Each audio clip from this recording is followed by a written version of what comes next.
Land Use Board of February the 7th, 2022. We will start by standing and doing our flag salute.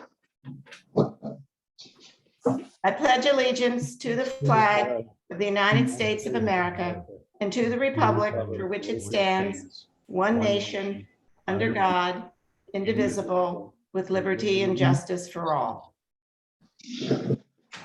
Pursuant to the New Jersey Open Public Meetings Act, adequate notice of this meeting has been provided by postings on the bulletin board in the entrance hall of the Beach Haven Municipal Building and mailing the same to the Beach Haven Times and the Asbury Park Press.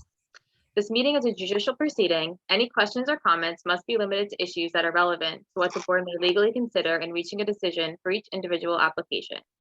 Decorum appropriate to a judicial hearing must be maintained at all times. Mrs. Eddles? Mr. Horensky? Here. Mrs. Lenhard? Here, Mr. Muha? Here. Mr. Pisano? Here. Mr. Stevens? Here. Mrs. Baxter? Here. Was that you, Mrs. Baxter? No. Yeah. Mr. Meadow? Mrs. Baumiller? Here. Mr. Jenna? Here. Mr. Tinquist? Here. Mr. Bobo? And Mr. Lafredo? All right.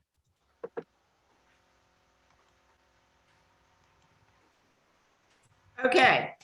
Moving right along, did everybody get a chance to read the minutes from the last meeting, of January 3rd? Very detailed, good meeting minutes. Could I have a motion to approve the minutes?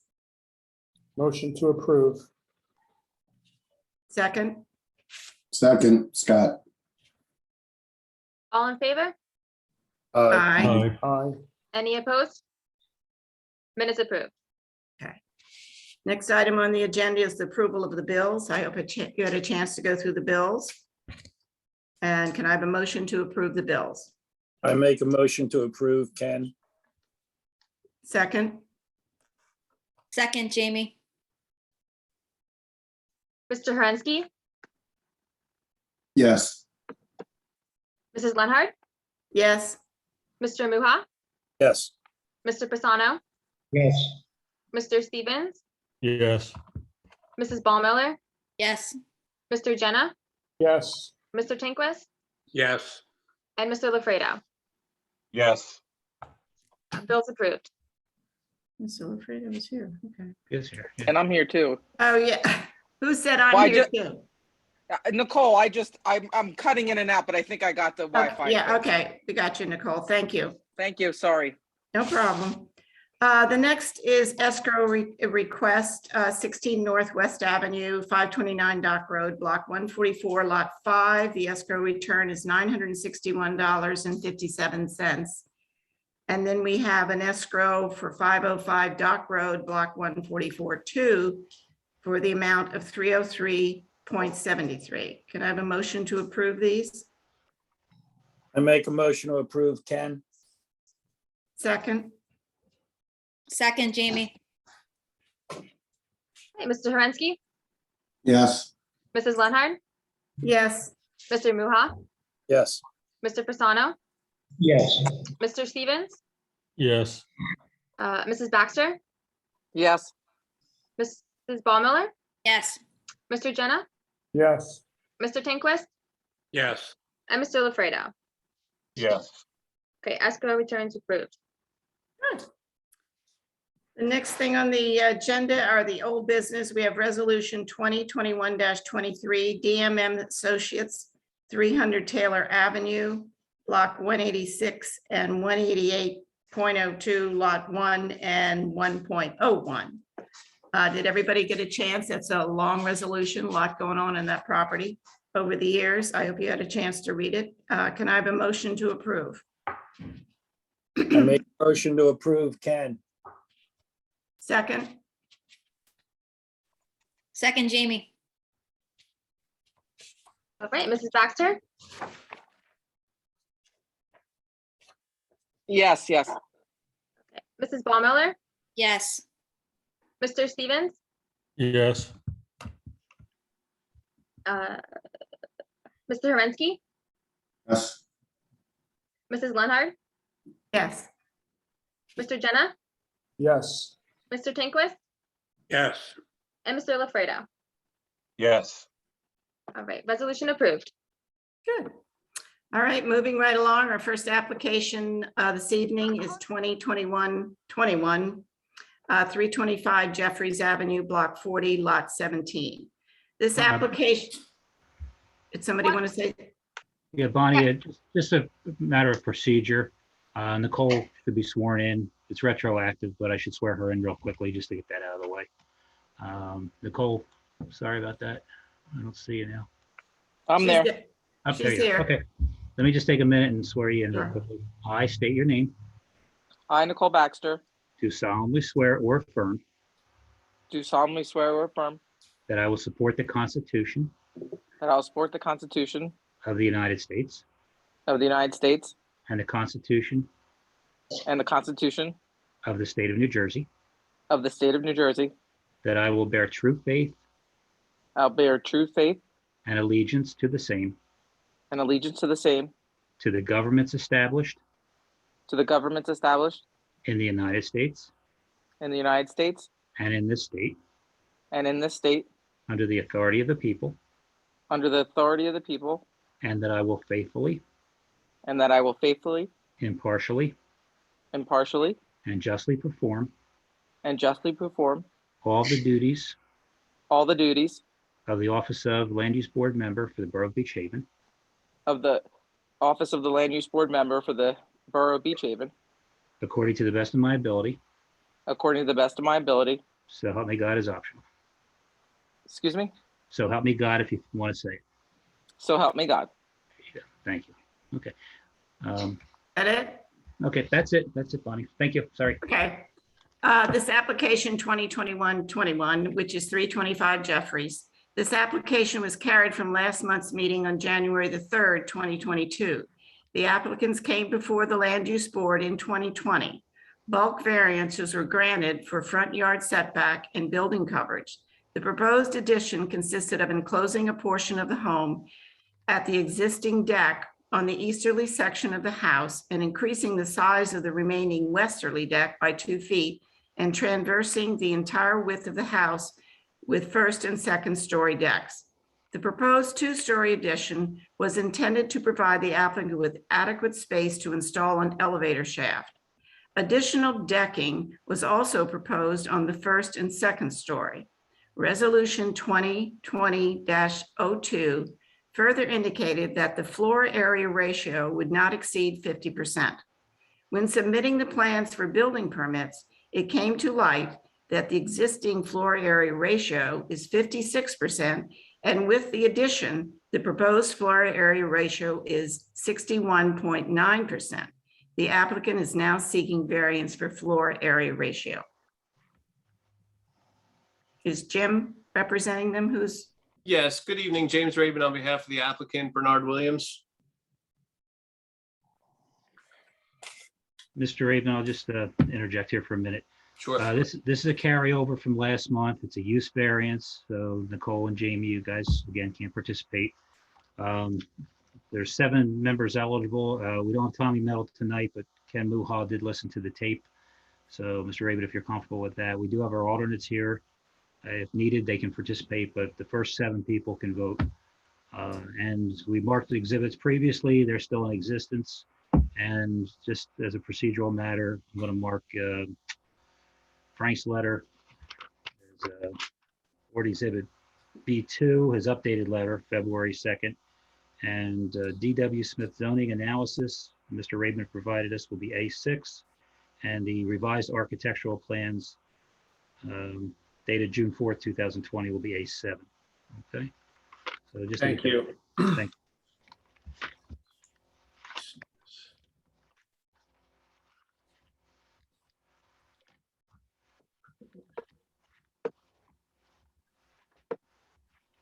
Okay, so just to refresh the board a little bit, since we were here a month ago, This application was previously before the board in March of 2020. I didn't represent the applicant at that time, but my understanding is that at the time of that application, that when the bulk variances were approved, the applicant and the professionals involved were not aware that the existing floor area ratio exceeds the maximum permitted of 50%. And this house was constructed back in 2000, which was right before the Beach Haven floor area ratio ordinance went into effect. So when this house was originally built with the floor area ratio of 56%, that was permissible. And now, under current zoning, the maximum permitted is 50%. So when the applicant was before the board, they got their bulk variances. A representation, I believe, was made. It's in the resolution that the floor area ratio would not exceed 50%. And then when the architect was submitting for building permits, the zoning officer was reviewing everything, and it came to light that the existing floor area ratio is 56%. And with the proposed elevator shaft and additional decking, the proposed floor area ratio is 61.9%.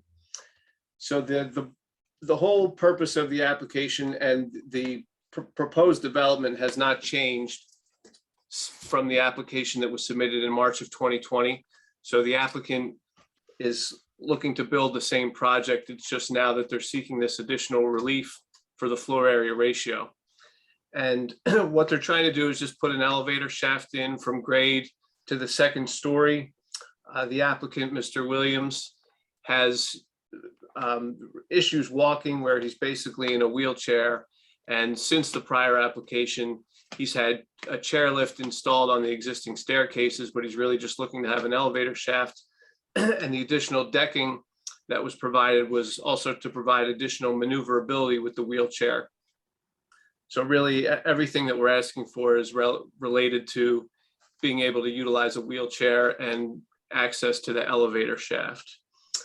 Mr. Holliday, is Mr. Holliday present? Jim Holliday?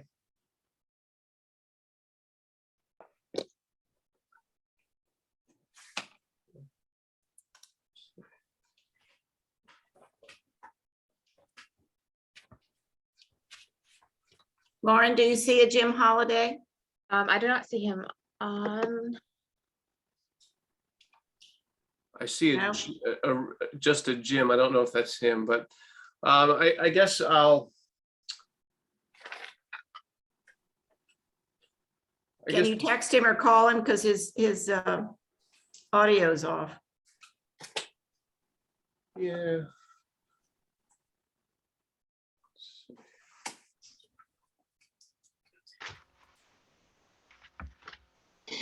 Oh, he's coming in right now.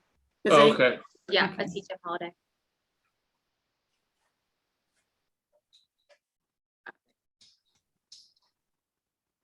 Well, it looks like he may be having audio issues at the moment. While that's, oh, maybe he's connected. He's muted, Jim. Yeah, Mr. Holliday, are you able to unmute yourself?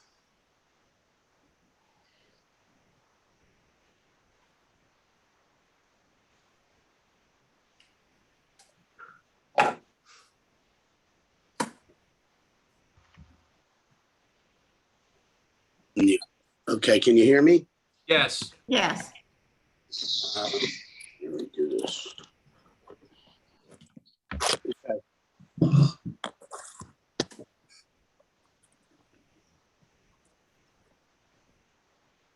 Yeah, I don't recall if he was sworn in at the last meeting, Bob. Yeah, Mr. Raven, let me swear in Mr. Little, and then I'll swear in Mr. Holliday. Okay. Frank, raise your right hand, please. I don't see you there, but do you swear or affirm the testimony you're about to give shall be the truth? I do. Okay. Mr. Holliday, would you raise your right hand? Yes, Do you swear or affirm the testimony you're about to give shall be the truth? yes, Okay, thank you. And Mr. Holliday, you're a licensed architect in the state of New Jersey, that's correct. and are you still currently licensed? Yes, and my license is in good standing. Okay, thank you. Have you testified before any zoning or planning boards previously? Yes, Okay. Mr. Raven, we accepted him last month. He's still going to qualify. Okay, thank you. Sure. So, Mr. Holliday, I provided the board with a little bit of background as to what brought us here. So did you ultimately submit plans to the zoning officer in Beach Haven, and which resulted in this floor area ratio issue coming to light? Yes. And if you could just explain to the board, because not all the board members here were involved in the prior application, if you could just give a little insight as to what the applicant is proposing with this development. Okay. Well, you to some extent touched on those items. It's basically to provide an elevator so that Bernard Williams can access his house. Right now, they're using a very cumbersome stair lifting situation, and this would allow him to, go from ground level up to we got the ground first and second, so it's three levels. Would allow him to maneuver throughout the house without any restriction. Also, we made the decks larger, so that he could, join his family in whatever functions that they would have outside the residence. The addition basically on the ground floor was, we expanded the entryway, obviously, to allow him to have better turning areas to get in and out of the elevator. And on the second level, he lands, which is really the first floor, lands in the family room area. And then on the second level, he would be landing in the living room dining area.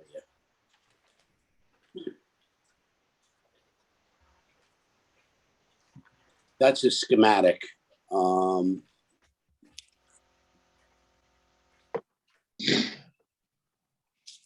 you want to use that. That's the demolition. That shows the demolition. That's the demolition of the elevations. Okay, now you're getting into the working drawings, the construction documents. Okay, back down the other way.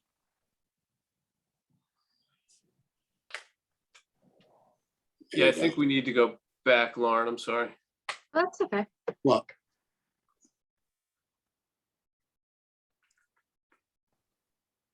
Okay, so this is okay. So on the ground floor, which is the lower left-hand corner, the right-hand corner is more of a foundation plan. The lower left-hand corner shows, coming under the decks into a new sort of foyer area with a turning radius so that he can get in and out of the elevator. And then also he can access the existing foyer. We created a walk-in closet there was a closet there, but we made an additional, well, it's the same closet, just slightly larger.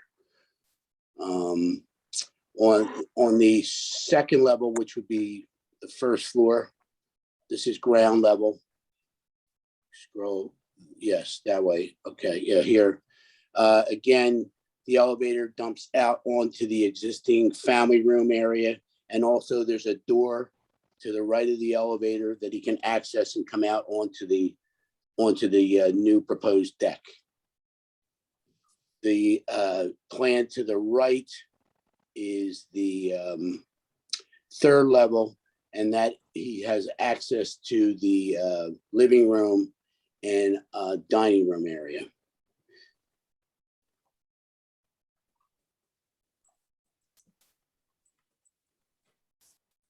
Okay, and there's no expansion of any existing interior rooms, no new bedrooms, bathrooms, anything like that, correct? No, there's not. And all of this development is geared toward just allowing Mr. Williams to get up and down, up throughout the house with his wheelchair, correct? Yes. I mean, when we first met Bernard, Mr. Williams, it's going back at least a year or a year and a half or so. he was starting, to become less ambulatory. So now it's, he's progressively getting, worse. So it would be, to his benefit to have this elevator in the house so he can use it effectively with his family members. Mhm. And this is basically a safety enhancement for the overall house, in that you now can move throughout the house with an elevator and not have to utilize the stairs? Correct. Okay.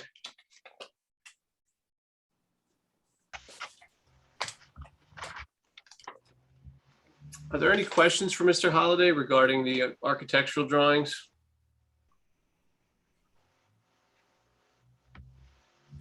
None?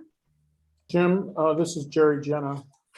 Is there a way that you can show us a before and after of what's existing? And because what you're showing us now is the plan. I just want to see the contrast, the difference there.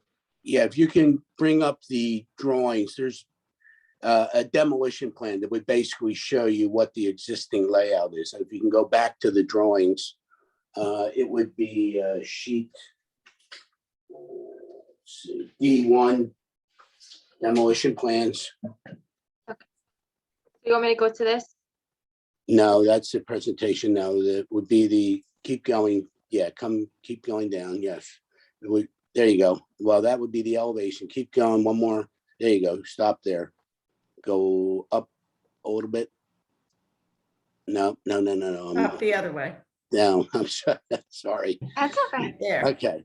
All right. So just down just a little bit more so I can see the unless I, just move it over. There you go. There you go. Keep going. Okay. So the existing, plan, the right-hand plan is the lower level. Basically, if you can see where we are, there's an existing piling that we're keeping the existing piling. We're adding one piling to the right side just to support the deck. But basically, the entrance door is being moved out to flush out to the face of the garage to make more room for turning radius and so forth for the elevator.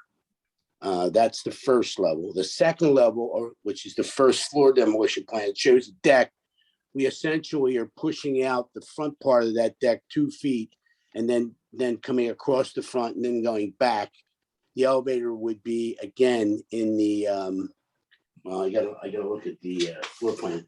It would be on the first level, the wall, that existing wall of the bedroom, the left bedroom wall, we're coming out, about 3'8" there, and then coming across, and then that's where the elevator is in the left-hand corner. I don't know whether, you would almost have to overlay what it is there, but essentially we're taking out the on the first floor, taking out the wall and creating a little entryway of, we're coming down like 3 feet and then coming across for the elevator. The door for the entryway from the deck would go straight in, and then the elevator would be to your left.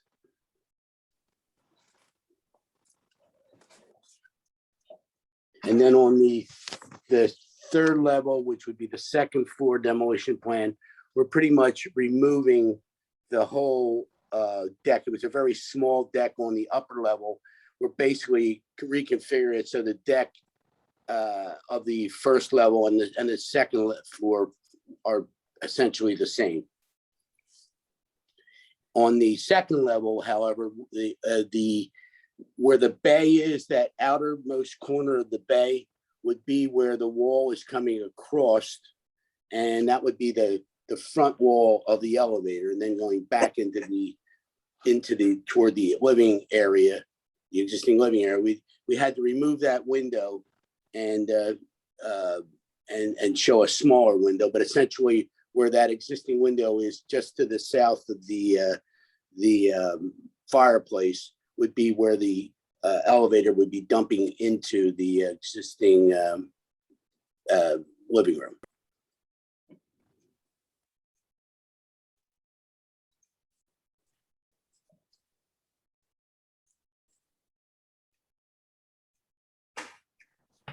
So Anybody you're, else? are you expanding the bedroom? No, no, we're not expanding the bedroom. We are not expanding the bedroom. We are, well, on this, that's the first floor plan. First floor, okay. On the first floor, that wall is basically staying where it is, that existing wall. And we are making we're putting a new sliding glass door in the place of that window. So where's the 236 square feet coming from? I'm a little confused on that. Okay, well, on the first floor, the front entryway is the most square footage we are increasing. We're increasing 142 square feet on the entry level of the house. The first floor, we're adding 58 square feet. And on the second floor, we're adding 36 square feet for a total of 360 square feet of increase.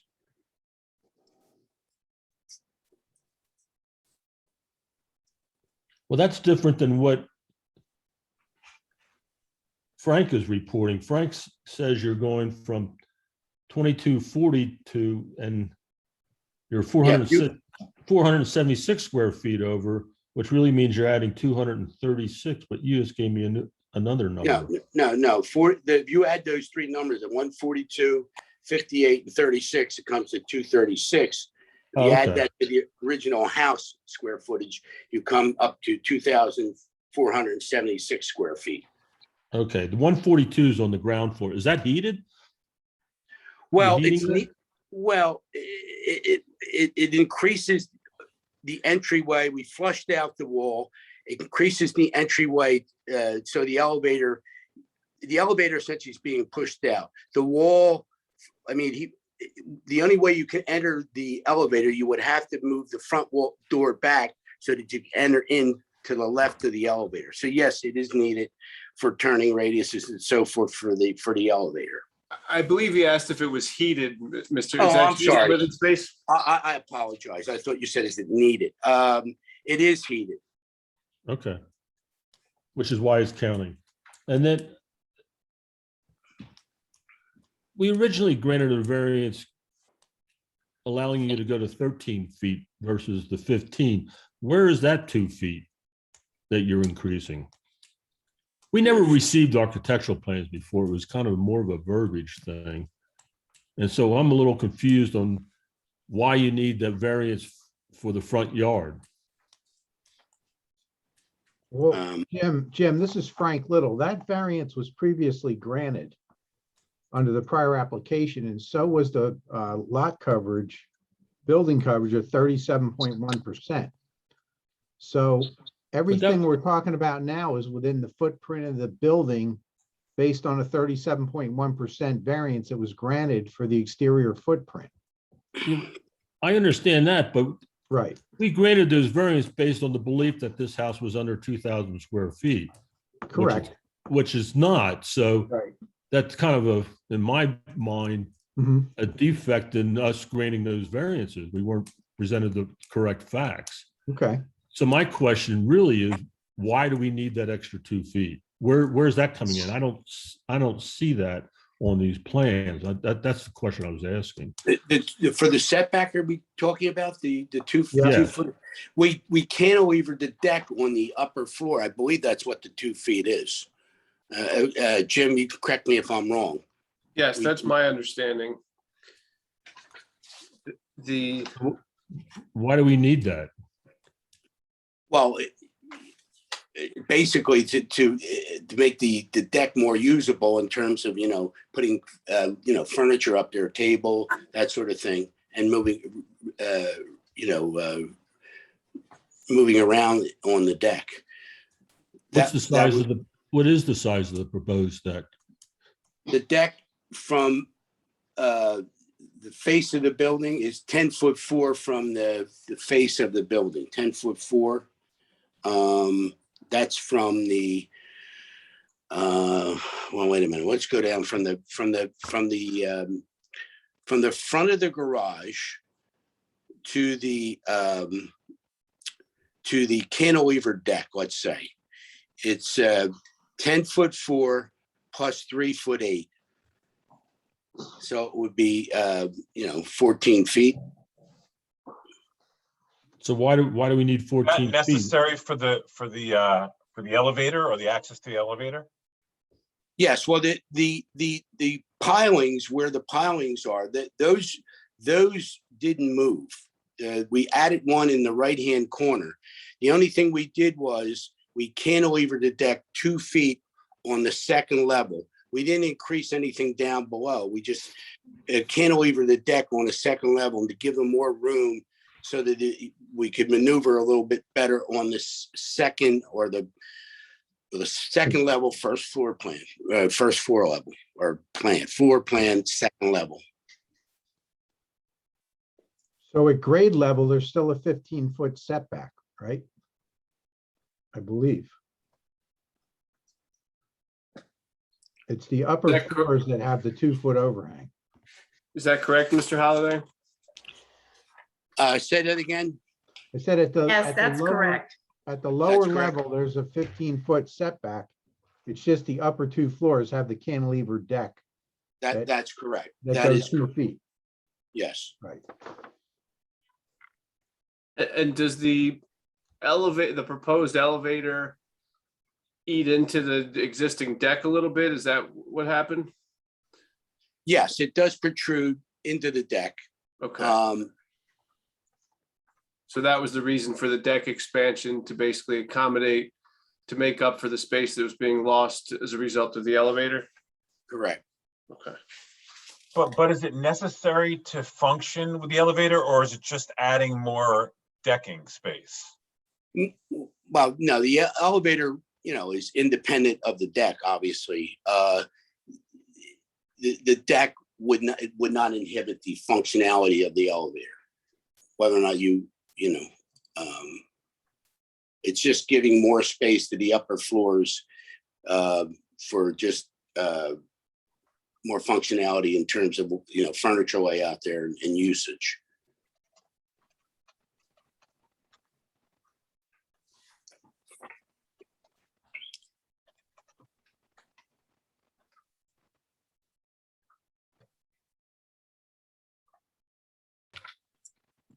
Okay, any other questions for Mr. Holliday? No? This is Scott. I have one. Okay. You mentioned that the elevator would be encroaching on the existing deck, which is why you added an extension to the deck in this design. How much did it encroach? 3'8". Okay, so it encroached 3 foot and you want to add 2.5 more. Well, Okay. 2 feet more. So at the deck where the elevator is and where the deck is, it's 10 feet or 10'4" to be exact.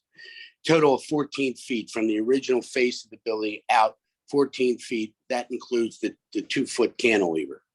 At the elevator, it protrudes into the deck 3'8". So from the face of the back face of the elevator, or front face of the elevator, be 10'4" at the deck.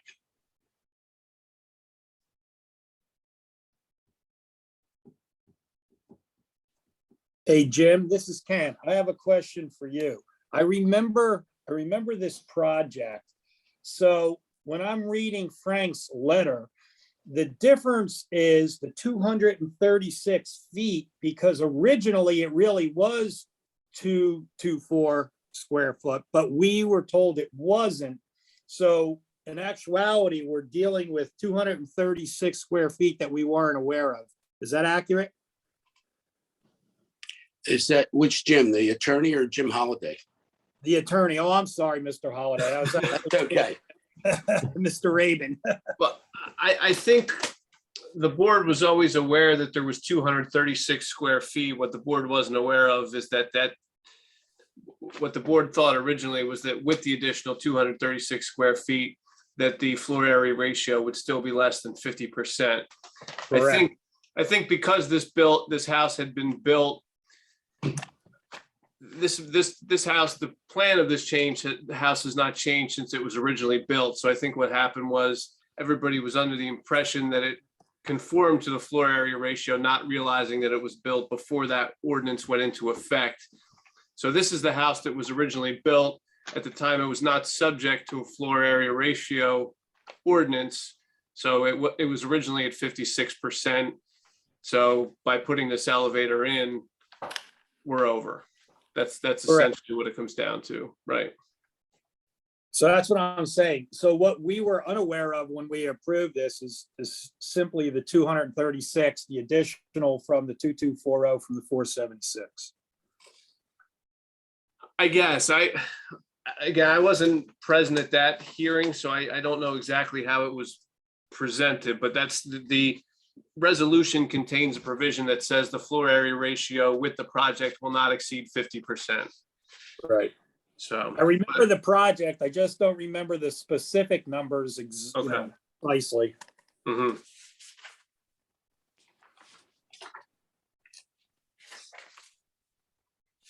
Any other questions for Mr. Holliday?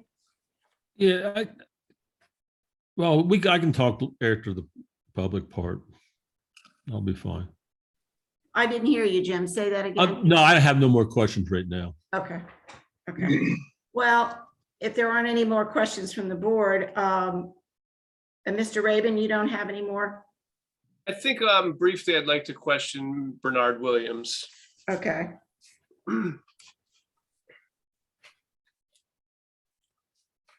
Williams. Bear with me here, Jim.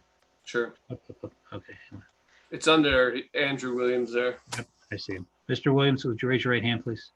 Do you swear or affirm the testimony you're about to give shall be the truth? I do. And your name and address, sir?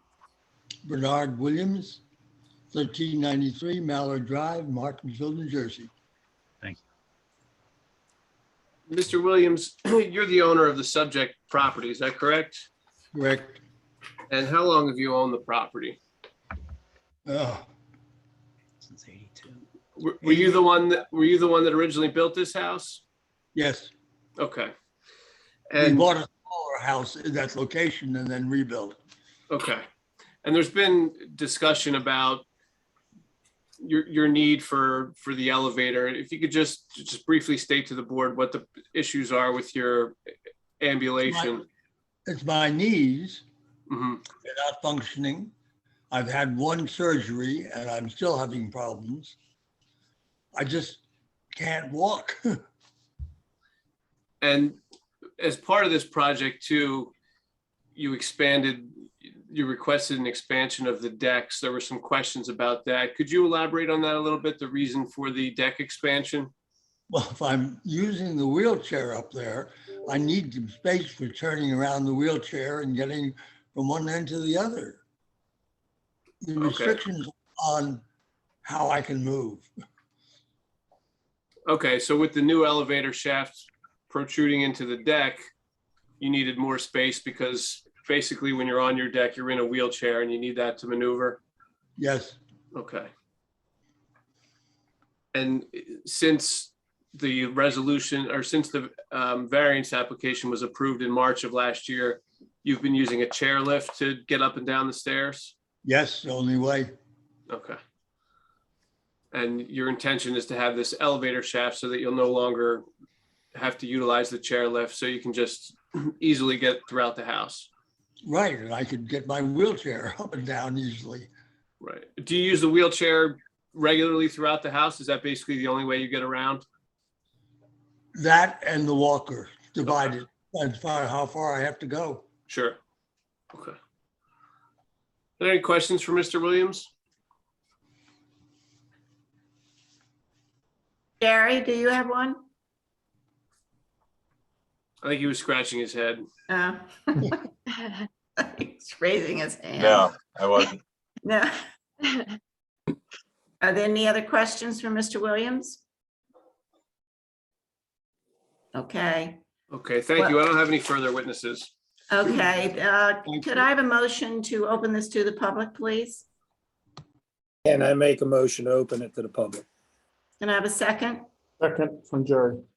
Thank you. Is there anybody in the public that has a comment on this application? Please raise your hand. And Lauren will. See anybody? I do not see anybody. Me either. Nope. Well, that was quick. I have a motion to close it to the public, please. And I make a motion to close. Ken, second? Second, Jerry. Thank you. All right. Can I have a motion to approve or disapprove this application? Ken, I make a motion to approve this application. I think it's clear that this gentleman, there was no intent to deceive, there was no intent, anything. I think it's just bad math. And it's obvious this gentleman needs the space so he can enjoy his time here in Beach Haven. And I would suggest that we approve this. Thank you. Do I have a second? Second. Joe, is that you, Yes. Joe? Yeah, Joe Yes, Pisano. second. Yes, it's clearly a quality of life issue, so I'd really feel remiss if I didn't vote yes for this particular application. So yes, I'll second it. All right, I have a quick question of Bob. Sure. Bob, can anybody vote on this or only the people that voted to approve this the first time around? Well, all we did was vote, oh, well, you mean from 2 years ago? No, this is a Yeah. whole new application. So Okay, it's the all right. first 7 eligible members. wasn't just a mistake on the first one. Okay, Yeah, it was a mathematical error apparently. So Tommy Mettle's not here tonight, so Ken listen to the tape, can participate. Ken, Bonnie, Jim, Scott, Dorothy, Alan, and Jerry. okay. Amy Balbo, and Gary's here, I think. Gary's here, but Gary's Gary, you're gonna be number 8 tonight, so, okay, but the first 7 I mentioned are the ones gonna vote tonight. Okay? Okay, Mr. Shin, I have Mr. Stevens, Mr. Muha, Mr. Horensky, Ms. Lenhard, Mr. Jenna, Mr. Tanquist, and Mr. Lafredo. No, not Mr. Lufredo, Mr. Muha. Did you have Mr. Muha? Yep, I have Mr. Muha. Bonnie, Jim, Mhm. Scott, Dorothy Evans, Uh, Alan Tinkler. I don't have a who was the Dorothy? Dorothy Evans. Isn't she here tonight? I don't know who she is. Yeah, I don't know. Yeah, If she's oh, I'm from. not part of the board. You got another board from some other board. Okay. What about Mr. Pisano? Is that the missing one? Nope, Mr. Pisano was not at last month's meeting. So I have Mr. Stevens, Mr. Muha, Mr. Horensky, Ms. Leonard, Mr. Jenna, Mr. Tanquist, and Mr. Lafredo. I think you mean Ms. Eddles, but she Oh, just joined probably halfway in. So we're Okay, gonna go okay. on to Mr. Lafredo. Okay, so yeah, okay, then we'll stick with Gary, sure. Okay? Okay, Okay, all sorry. right. So Mr. Pisano is not voting? No. Okay, because I believe he seconded the motion. Did he? Yes, he did. Yes, Okay. we need another second, please. So we need another second. I'll second it. Al. Okay, Mr. Stevens, Yes. Mr. Muha, Yes. Mr. Horensky, Yes. Mrs. Lenhard, Yes, Mr. Jenna, Yes. Mr. Tanquist, Yes. and Mr. Lafredo. Yes. Right, application approved. Thank you Good. very much. congratulations. Thank you. Thank you. You're welcome. Thank you. Thank you very much. Okay, moving along to application 2021-22, 420 Second Street, block 147, lot 2. This application was, Let Nicole and Jamie back in. Okay. oh, you want to wait for them? Are they I back? just sent them. Oh, I see Jamie's back already. I'm sure Nicole's hopping on now, so I think we're okay. Okay. So, This application was also carried from last month's meeting on January the 3rd, 2022. The applicant proposes to demolish the existing single-family dwelling at the site and construct a new single-family dwelling. This property is unique in that it is a through lot located in the RB two-family residential district, but does not meet the minimum lot size requirements for a two-family dwelling. The applicant is proposing a pool on the Dock Road side of the property, which requires a variance based upon the fact that both the Second Street side of the property and the Dock Road side of the property are considered front yards. Under the zoning ordinance, a pool is not permitted at the subject property because pools are not permitted in front yards. In addition, a 6-foot tall fence is proposed along the Dock Road frontage of the property to provide privacy for the pool and to prevent pedestrians on the street from accessing the pool. Applicants are seeking variance relief for the proposed in-ground pool and the fence. Mr. Rabin, are you? Yes, thank you. James Rabin on behalf of the applicant, James and Carla Chula. I'd like to thank the board for carrying this application to allow us to revise the plan to try to address some of the board's concerns. So to recap some of what happened last month, the board was concerned a little bit about site issues along the street on Dock Road with the proposed fence. So the applicant revised the plan. They shrunk the size of the pool, pulled the pool a little bit farther away from the street, and also moved the proposed fence back 2 feet off of the sidewalk or 2 feet off of the property line and two feet back from where it was originally proposed. And the applicant is seeking a variance as stated to have a pool in what's considered a front yard because this fronts on both Second Street and Dock Road. So this is the side of the home that the applicant will be treating as if it's a rear yard, but it's considered a front yard and they would like to fence it in. The preference that the applicant has is a 5-foot tall solid fence with 1 foot of lattice. And what Mr. Brzezowski did is he put 2 fence designs on his plan, one to show that solid fence that's preferable to the applicant. The reason for that is both to keep pedestrians from trying to get into the pool late at night in particular, and really a safety issue, safety and security of the pool. And the other option that the applicant has presented is the semi-private fence, which that's an alternative option that could go around the pool. We showed both for the board's benefit, but the applicant, as I stated, would propose to have that solid fence. And at the prior meeting, there were 6 neighbors that testified, all of which supported the application. There was nobody that spoke out against it. So there was no issue within the neighborhood. Mr. Brzezowski testified regarding all the variance criteria. So I guess I'll have Mr. Brzezowski just testify briefly relative to the revised plan. At this time, I'll call Mr. Brzezowski. Sure. Well, just a procedural matter, Jim. Let's mark Mr. Oh, Brzezowski's right. revised plans as A5. And Frank's revised letter, February 2nd, is B2. Mr. Brzezowski, raise your right hand. Do you swear or affirm the testimony you're about to give shall be the truth? Yes, I do. Okay, and your name and address, please. James Brzezowski, I'm a licensed professional engineer and professional planner, and an employee at Horn Tyson and Yoder since 1997. Okay. You testified here last month, correct? Yes. Go ahead. Mr. Brzezowski, I just briefly discussed the revisions to the plan, but if you could get into that in a little more detail with the board as to the changes we made from the prior plan. Certainly, we did a couple things. The first thing we did was we reduced the width of the proposed swimming pool from 14 feet down to 12 feet. That allowed us to move the pool a foot further away from Dock Road, so that we're proposing an offset now of 9.4 feet from Dock Road. And the 9.4 feet occurs on the westerly side of the pool. Actually, there's over 10 foot of offset on the east side of the pool.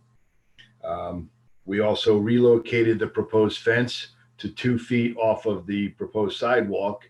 So that fence is now almost 4 feet inside our property line. It's, 3.9 feet inside the property line. And the fence is also 8 feet from the face of the curb on Dock Road. As Mr. Raven pointed out, we provided the detail of the proposed fence as well as an alternate semi-private fence detail. And the last revision to the plan was there was a slight reduction in the impervious coverage as a result of reducing the size of the pool. The impervious coverage reduced from 59.8 previously proposed to 59.1%. And that is the only revisions to the plan. Okay, and there were 2 different fence designs that you showed on the new plan? Yes, a 5 foot tall solid fence with 1 foot of lattice, and the 6 foot tall semi-private fence. The applicants prefer the 5 foot tall solid fence with 1 foot of lattice. That would be a white vinyl fence. That would be a solid to 5 foot above the ground, and then a foot above that we would have a lattice. Okay. And you testified previously, but I just want to make sure that this presents a hardship to the applicant, in your opinion, based upon the fact that there's no rear yard in the property? Yeah, because there's no rear yard, there's nowhere to put a accessory structure or a swimming pool. Swimming pools are not permitted in a front yard or a side yard. They're only permitted in rear yards, with the exception of corner lot, upon which they're allowed in a side yard. That exception was made years ago by Beach Haven when many corner lots were seeking pools and had to go before the land use board for variances. There aren't many through lots, as we discussed the last meeting. Basically, this Dock Road section has through lots, and there's another section in the southern portion of Beach Haven where there's a couple of through lots. But other than that, through lots are rare in Beach Haven.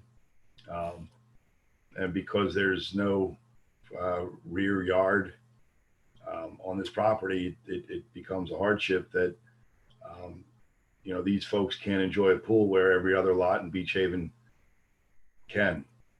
The same would go for a shed. If the applicant wanted to put a shed where the pool is located, that would require a variance as well?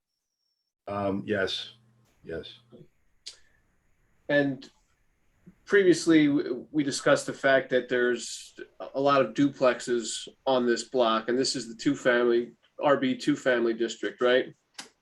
Yes, I believe we stated that they were all duplexes in this block. And this particular property, there's a deed restriction in place which restricts the use at the property to single-family use. That's correct. And it's also undersized for 2-family use. That's correct. Okay. I believe 6,000 square feet for 2-family, and this property is less than 6,000 square feet. And in your opinion, there's no detriment to the surrounding properties or the public good as a result of the proposed application? No, I don't believe there's a detriment to for in-ground pool that's properly screened. Okay. Are there questions for Mr. Brzezowski regarding the revised plans? I have a question. How far up on the side does that solid white fence go? Just to the back where the pool is, or what are they fencing exactly? I mean, I understand across the back and up the sides, but how far up to the side do they go? My plan just shows them going up to the rear corner of the house. The rear corner of the house, and then going across there? Yeah, I've got on the west side of the property, there's a triangular portion. Right. Of the house that says deck. Gotcha. The fence terminates there, and on the east side, we've got the fence going to behind the air conditioner, So it goes more to the middle of the house on the east side. There you go. Okay. And so there's nothing in the front that goes, there's no fence on either side of the house in the front of the house? That's correct. Well, my only concern is the solid fence. Even though they prefer it, I just think it cuts down on people's flow of air. That other fence looked like it would give you enough privacy. I'm sure they're going to be putting plants on the street side anyway. Bonnie, Frank indicated at the last meeting that the fences only have to be 4 feet high, and it can surely be a 4 foot high, with a semi-private. But the problem with the 4 foot high fence, Jim, is that doesn't save them for liability for kids jumping over top of it or drunks or anything else. It's a state guideline, so it's. Yeah, I know. I would And the assume other that thing is, I'm not particularly crazy about white vinyl fences. I just would rather see a cedar fence, but that's my opinion on the This whole is- thing.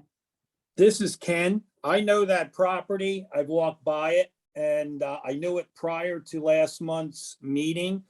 Unfortunately, due to Wi-Fi issues, I was unable to Right. efficiently attend. So, but I listened to the tape and I went back and I put my back against the homes, the house on the west, because I listened to the tape and I heard a lot of issues about sight lines. And quite frankly, I was quite impressed with the 6 neighbors. Everybody was in favor of this. So I did go take a look at the sight lines. I was able, that shed that's kind of in the corner there, I'm guessing that's 7.5, 8 foot high. I could, and that's a one-way street, remember? I was able to see a little kid rode a bike, and I was actually able to see the kid coming around that shed. And if you put a 6 foot fence there, you're taking 2 feet away. I'd be able to see it that much better. I'm not even talking a car. I'm talking about a kid. So on a bike. So that's shorter than a car. So I thought that the sightline issue was not an issue. Plus the home on the east side, the garage is on the far east side. So that doesn't even come into play. And then I just saw the application, they're moving everything back 2 feet. I mean, I would have approved it the old way. They're making concessions I wouldn't have even asked for. I think that this is listening to the neighbors saying how much they would appreciate this thing built up. I don't see why we wouldn't approve this. Any other? Yeah, questions? I thought Jim was going to submit some sight lines on a car backing out of these driveways. I mean, it's nice that Ken makes that statement, but he's not a professional. I would surely Right. like to hear the professional testify to safety and sight distance to that sidewalk for somebody walking down that sidewalk with a car backing out. Well, a lot of the public that made comments were about how much better it'll look. It'll be cleaned up, the shed will be gone, the weeds will be gone, but Well, that's gonna happen anyway. That's going to happen anyway. That's gonna happen anyway. That shed's gonna be gone, it's gonna be cleaned up, a new house is being built. We're just worrying about the fence. I appreciate that what they have done. I think that helps immensely. I just don't know that they're would be happy with a 4 foot fence as opposed to a 6 foot fence. Well, the question still goes back to the sight lines. And even on the pictures they submitted, I mean, we have a streetscape here Mhm. where there are front yards on both sides of the street, and you're fencing a total privacy, and you're putting a swimming pool in a front yard where the streetscape, they're front yards. It really doesn't belong there. And I Yeah, don't know but what that the one's hard- not a front yard. That's because not that's a single front yard. family, right? That's the front yard according to the ordinance, and there's every yard along there is a front yard. I believe it's our job to take a look at this and look at it logically and understand you can't have 2 front yards regardless what the tax map says. They're utilizing it as a rear yard. The neighbors that are impacted have no problem with it. Well, then And you're gonna put a rear yard in somebody's front yard. Is what you're saying you're gonna do. You're setting a precedence. I'm putting a swimming pool in a front yard. You're setting a precedence. It's up and down that street, they're front yards. There's no rear yards there. And do you want to pools in front yards? I don't look at this as a front yard. Well, it is. And the ordinance says it is.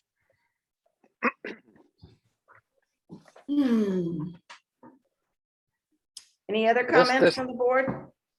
Yeah, this is Tom. This property is deemed that, I catch that it was, I got here late. My apologies. I held up at work. No problem. This property is deemed as deed restricted as a single family. Correct? Yes. And the That's rest correct. of the block is deeded duplex, multifamily. So Right. therefore, how can you have a single family with 2 front yards? That doesn't make any sense. It doesn't meet the requirement for duplex frontage wise. Correct. So the whole thing, this whole lot is an anomaly. You know, I think and as far as a 4-foot fence goes for a pool, if you had a pool in your yard, would you feel comfortable with having a 4-foot fence or a 5-foot fence? Which one would be better? Right down the street from a bar. 6-foot fence. That's what they Yeah, want. but even higher, right? Yeah. It's either that or charge admission to the pool, one or the other. Mhm.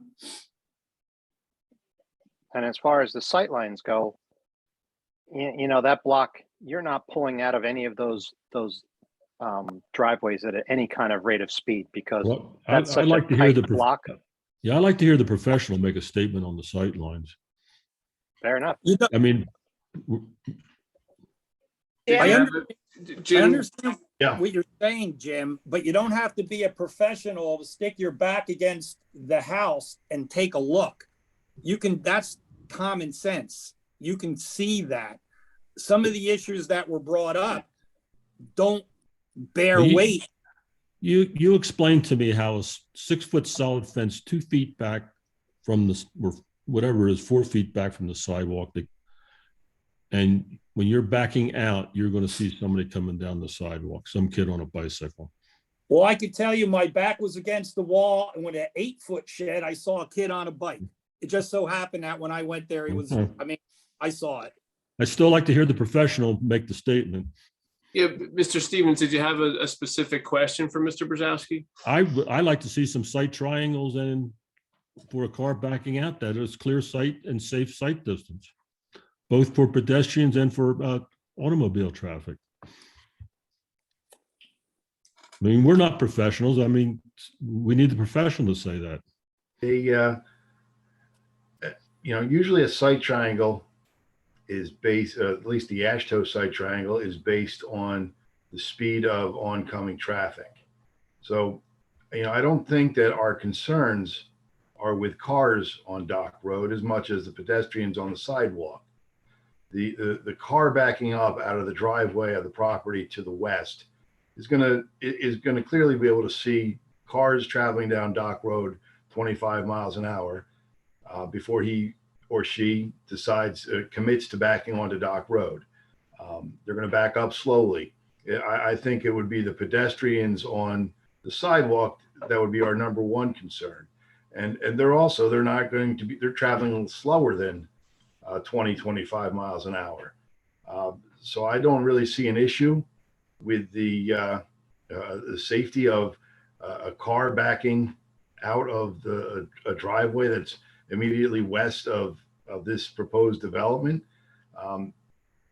They're not going to drive out tremendously fast. They're going to hopefully pay attention to what they're doing as a driver should in the state of New Jersey. I have a question. Can you park on both sides of Dock Road? No, Which side can you park on? Any? south side. The south side you park on? Okay. There's no parking on the north side of the road. Correct. Okay, I just like to make a comment also. I mean, I've Okay. seen these 6-foot fences, solid fences all along Beach Avenue. And then I've seen neighboring driveways have to install a mirror because they can't see when they reverse and they have to put their own personal sign up. So I mean, I've seen this happen. And my main concern too with the solid fence is that Dock Road is very popular in the summertime, not just for cars, but for delivery trucks constantly. So I can't feel safe with a solid fence there. I think it needs to be semi-private. I agree with that.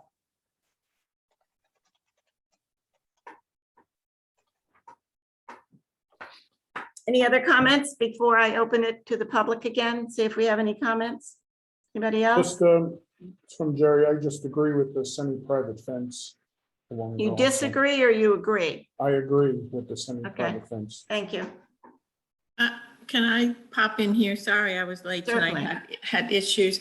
I'm confused on how a semi-private fence will help with the backing out of the cars and the people walking. Well, The semi-private is looking into this fellow's pool area, right? It opens it up to look that way. How is it helping people coming down Dock Road? Well, usually in a Semi-private. Penny, usually in a semi-private fence, you can see movement through the openings. So But if it's, somebody is backing out, you can see movement through it, rather than a solid fence where you see no movement. but we still haven't really determined that we can't see around according to Ken. And There's no issue seeing around it. I don't mean to interrupt, but I hear a lot of discussion about the fence. The applicant, if the board had concerns, that was why we had the semi-private option presented on the plan. So if the board would prefer the semi-private fence, the applicant is willing to do the semi-private fence. That way, I think that eliminates a lot of issues seeing around the corner, because as Ms. Lenhard just noted, you can still see movement through those fences. The Is the semi-private. semi-private fence vinyl or is that wood? It's vinyl. And can I ask a quick question? The semi-private fence, does that mean it's 50% open? It is 50% open. You know, this sightline issue, I realize I'm not a professional, but I did go look at it. But we did hear from a professional, Jim, who's testified before us numerous times, and he said it's non-issue. And I've never really, I haven't personally seen a 50% open fence that is 6 foot high. Like, so there's just two drawings here. Well, come look at my fence. In my house, it's a square lattice. That's 50% open. I guess, Jim, can you explain the 50% open? I thought that was in the spindles.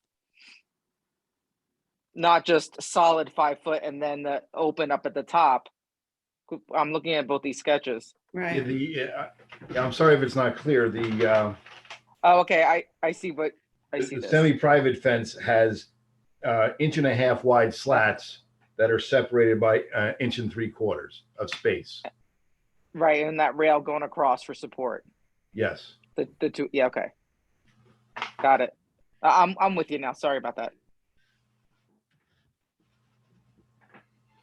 Does anybody have a feeling about a 4-foot fence as opposed to a 6-foot fence? Bad idea. Yeah, I think they should do the 5 foot and then the additional piece of Right. the top, which is another foot, which really makes it 6 feet. Right. So everybody agrees that 6 feet is better if they're going to have a pool for security reasons, right? Yeah. Yes. Okay. Yes. So any other questions before I open it to the public? Nope. Okay, can I have a motion to open it to the public, please? I make a motion to open it to the public, Ken. Thanks. I Kathy. second. Scott. Penny second, okay. If you have any comments on this application, please raise your hand. All right. We have one Barbara, it says. Um, You have to unmute yourself. Click on your, Okay, you, you got Can you it. hear me? Okay, thank you. Hang on a second. Raise your right hand. You Swear or affirm the testimony you're about to give shall be the truth. yes. Okay, and your name and address, please. My name is Michael Trapp. I have a place at 413 Second Street in Beach Haven with my wife Barbara. Thank Go ahead. I couldn't make the last meeting because we were moving up here in New York. But I just want to say a couple of things. We know Jim and Carla for over 2 years, and you can't find a better couple. And I just want to say that they're moving to Beach Haven full-time, selling everything up in New York, and that's how much they think of Beach Haven. In regards to what the young lady said about traffic, Second Street gets all the traffic.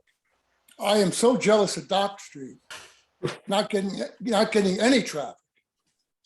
So I would complain about that as far as traffic coming down our block, which would be Jim and Carla's now also.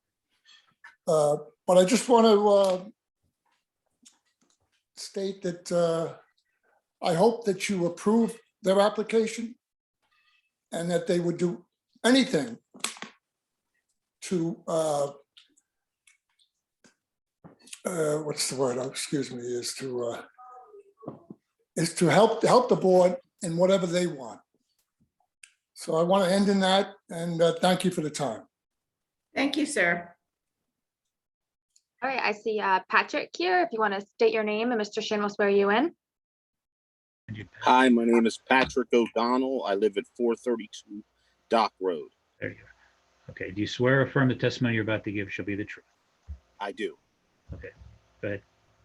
I was just wanted to make it light that the house to the west of the proposed where the pool is going to be has 4 pine trees, about 6, I'd say they're probably about 7.5 to 8 feet tall. They actually block the street more than the shed that's there now. So unless those trees are cut down, and that's on the neighbor's property. So I think as far as sightline goes, those trees are more of a hindrance than any fence that's 6 foot back off the curb line. Well, don't we have something in this town about if people have stuff growing on corners, they're required to cut That's it not back? a corner. It's not a corner. It's his Oh. property. It's not the corner. But is the But I mean, ordinance just on corners, Pat? Does it just Yeah, pertain for to a site, corners? for a site triangle. It's for a site triangle. This is his property. He can have trees. He can have whatever he wants growing right there. And he chose to put 4 pine trees. If anybody's gone down there and looked at the property to assess it, would see that these trees are here. It doesn't matter what fence you have. You can't see past those trees. Now, if you could see, like Ken said, if you were sitting with your back to it, you would see somebody coming through. Just my point is that the trees are more of a hindrance than any fence or shed that's there now. The trees are the real hindrance, and they're on the neighbor's property. So there's nothing we can do about it. That's all I Well, you want. could ask, I'll just tell you from personal experience, because I have 3 pools around my house, both east, west, and north. And those black pine, if they're going to put a pool in there, they're going to have such problems with the needles and all the yellow pollen that's going to Yeah, come the off pollen, every yeah. spring. It's I going to be a agree. nightmare keeping that pool clean. So I'd I become real agree. good friends with the neighbor and see if I could get those trees cut down. I just wanted you to know that there's more to just the fence being a hindrance. If you go down there and look at the property, you'll see these 4 pine trees are by far more of a hindrance to see traffic for this gentleman when he backs out. So those 4 pine trees aren't cut up from the bottom? No, not at all. Okay. You can go by the property and see them. It's right across the street from my house. I look at them every day. I walk down the stairs, they're right in front of me. Okay. Do we have the photos that were provided for this? I think, Lauren, do we have photos that were just recently provided? Yes, you can see it in the second one. They're scrawny. They're set back, I don't know, Pat, what, like 5-6 feet off the sidewalk, maybe? Not even. No, not even that far. They're in front of, they're in front of. Now, this one, you can't see it because of the big pine tree that's there. That's coming down. Go to the second one. You can see I it, have these three. So I have this one, the middle one. this one. God, Dock Road looks so wide there. Yeah, I wish it was. Of course. Optical illusion. I know. All right, we need the second photo, I It's guess. the 2.8 megabyte one, Lauren. So I have this as photo 1. Are you seeing this one? Yeah, let's look Yeah. at, look at Okay. the next one. This is photo 2. Did it pop up yet? No. No. It's changed. Maybe that's why. All right, let's try this. Oh, there you are. We're back. All right. Do you see it now? There it is. Yeah, there's photo Okay. 2. Okay, to the left, there's 4 trees that come down, and as you, I can't tell. Can you see, can you show us the third photo? I think the third photo is looking from the other way. No, The the boat? third photo is from further west on that same property. Yeah, I want to see that though, but doesn't that show those trees? They're like dead little cedar trees. Yeah, But Yeah, no, they're not dead. fine. They're not dead, they're They're arborvitaes. Yeah, there are arborvitaes. That's a, No, there's one that shows the boat, Lauren. and Yeah, you- that's you the can one. See the boat in the tree. I think it's Over the there? third. there. There you Okay. go. Those trees right there are, if you're backing up, they're just as much a hindrance as the shed is, or as any fence would be. There's 4 of them. You can see 2 Got there, you. and there's 2 that come out to the other side. Well, they And look if- like they've been eaten by deer. They're pretty scrawny. If you sit on the corner of that garage, you look right by them. To be honest with you, they didn't impede when that kid went by on the bike. Like I saw him way before those trees. Okay. Well, that other big tree needs to go. Well, That needs- that'll go. Good. all right. Okay. And All right. Well, I'm for this in case you didn't know. We figured that out, Pat. All right. Just wanted to make sure. Thank you. Have a good night. You got it, Pat. Mr. Shin, those were photographs I submitted to Lauren earlier today. If we want to just mark those, I labeled them as photo 1, photo 2, and photo 3. I think we left off at A5, so if I'm correct, that'll be A6. Yeah, so photo 1 we can do as A6. And Photo that's the, 2, It's got the big tree that's going to be removed. right. Photo 2 will be the 4 small trees, and 3 will have that boat. It's the easiest way to identify it. Yeah. And if I could just swear in Mr. Chula, I'll have him just for the purpose of authenticating those photographs.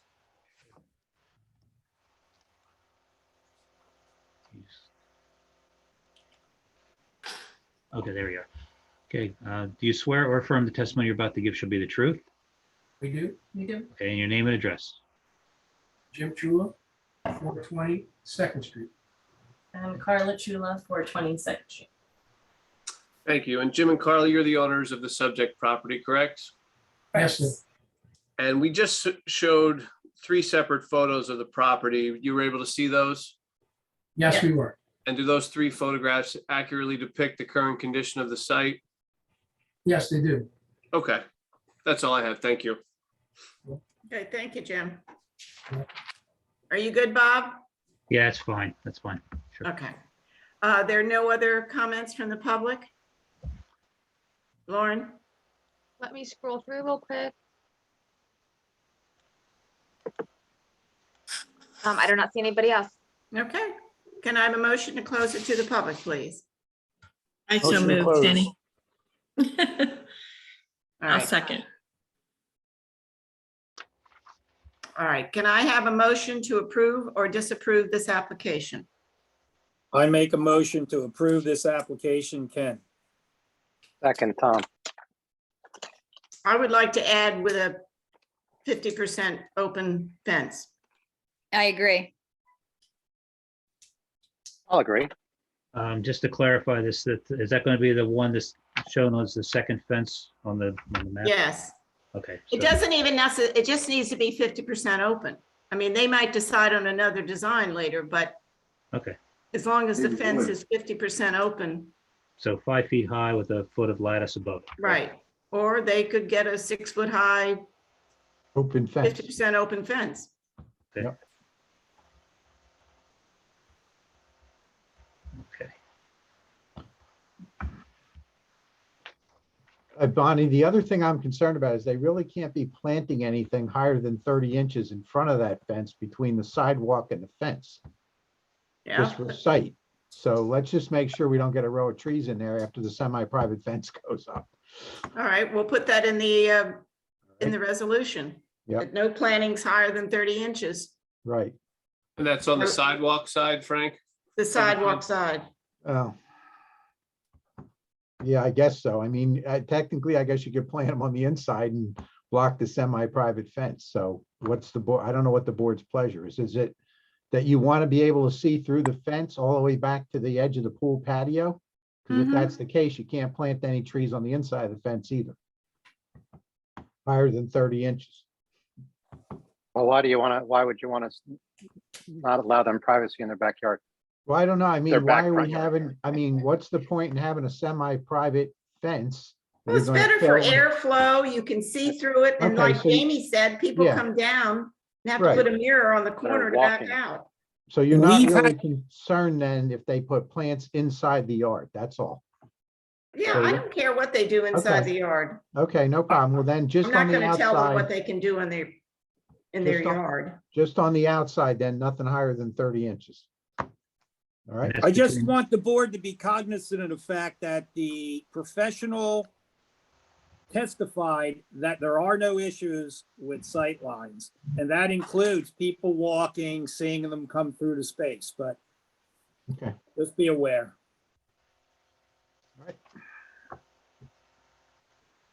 Okay, so Okay. let me just clarify this, Bonnie, real quick. Mr. Little, so no plantings of anything 30, more than 30 inches high between the fence and the sidewalk. Correct, Okay, that's, okay, thank you. Outside the fence. Outside the fence, right? correct. All right, Mrs. Baxter, Yes. Mr. Meadow, Yes. Mrs. Ballmiller, Yes. Mr. Stevens,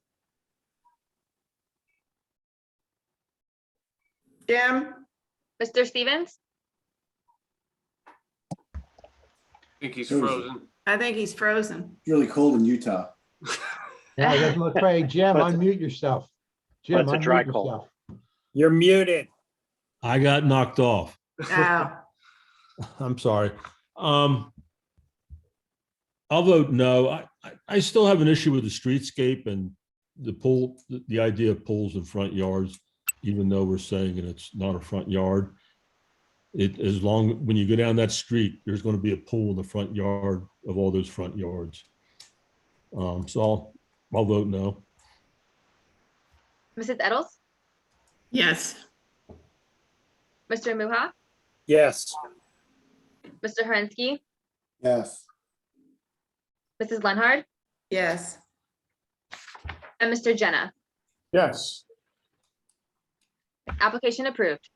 Thank you. Congratulations. Thank you very much. Thanks. You're welcome. Thank you. Good luck to you. Thank you. All right, our last application tonight is application 2022-01, Queen City Marina, 525 Second Street, block 148.01, lot 4. The applicant is proposing to add a market to the first floor interior of the ship's store located at the Queen City Marina. On the second floor, the applicant is proposing to convert the two-bedroom apartment into an additional office space. The applicant is not proposing to increase the size of the building or increasing the impervious lot coverage of Lot 4. The proposed market on the first floor will include the addition of a grill and service areas, preparation areas, and pickup waiting areas. Merchandise currently sold within the ship store will continue to be offered for sale. In addition, 17 tables are proposed to be added to the exterior deck and patio, and the applicants propose to replace the building signage. Okay, Jim, are you doing this one? No, no, he's not. If not, okay. Who's, For the record, Madam Chair, and thank you very much, Charles Petrone for the law Okay. firm Raymond Coleman and Heinold on behalf of the applicant and property owner MIH Coastal Holdings. We're here this evening for a minor site plan approval for some changes that are taking place at the Queen City Marina. The property in question located in the Queen City Marina includes block 148.01 lots 1, 2, 3, and 4, located at the intersection of 2nd Street and Pennsylvania Avenue, located within the Marine Commercial Zoning District. It's improved with a marina, including docks, a boat lift, concrete pads, fuel pumps, buildings supporting the marina use, and the existing ship store. The ship store is located on block 4 within block 148.01, and most of the activity proposed is within this particular lot. A trash enclosure is also proposed. That trash enclosure is actually located adjacent to the 3-story garage on Pennsylvania Avenue, but that's on that is lot 3. Notice was provided to property owners within 200 feet of the 4 lots 1, 2, 3, and 4 of block 148.01, so that this board would have jurisdiction over the application this evening. The existing ship store is a 2-story building with a ship store selling boats, boat supplies and parts on floor 1. And the 2nd story has offices that support the marina use and the ship store, as well as a 2-bedroom apartment. As Madam Chair indicated in her summary of the application, we're proposing to add a market to the 1st floor and convert the existing 2nd floor 2-bedroom apartment into additional office space. According to the Beach Haven Master Plan, one of the objectives of land use in the borough is to support revitalization plans within the Marine Commercial District that will enhance economic and pedestrian activity and encourage a longer tourism season, and to recognize the importance of Waterview eateries. The master plan states in part that with respect to the Marine Commercial District, future plans for development should include outdoor eateries. In furtherance of the Beach Haven Master Plan, the applicant is proposing to add a Waterview market with outdoor convenience seating to the 1st floor of the ship store. As you will hear from the testimony that's going to be provided by the applicant's architect, most of the changes proposed are to the interior of the ship store, with the addition of food preparation areas, a pizza oven, refrigerators, things ordinarily associated with a market, while maintaining a merchandise area for continuation of the sale of boat supplies and parts. The exterior changes to the building include 2 new building mounted signs that will replace the 3 existing building signs on the ship store, as well as a new monument sign at the corner of 2nd Street and Pennsylvania Avenue that will replace 2 existing pylon signs. The 17 4-seat tables are proposed for the existing deck to provide the Waterview and seating options for customers of the market, as well as some of the owners of the boat slips. So with that, I will have two witnesses this evening.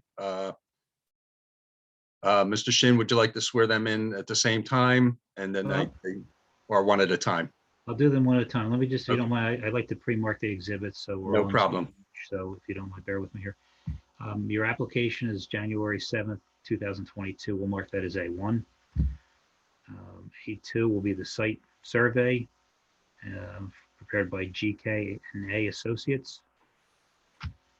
A3 will be the proposed site plan of GK&A. I'd originally planned on marking them all as one, but I saw Mr. Little had broken them down in his letter, so it's easier to do it that Yes, way.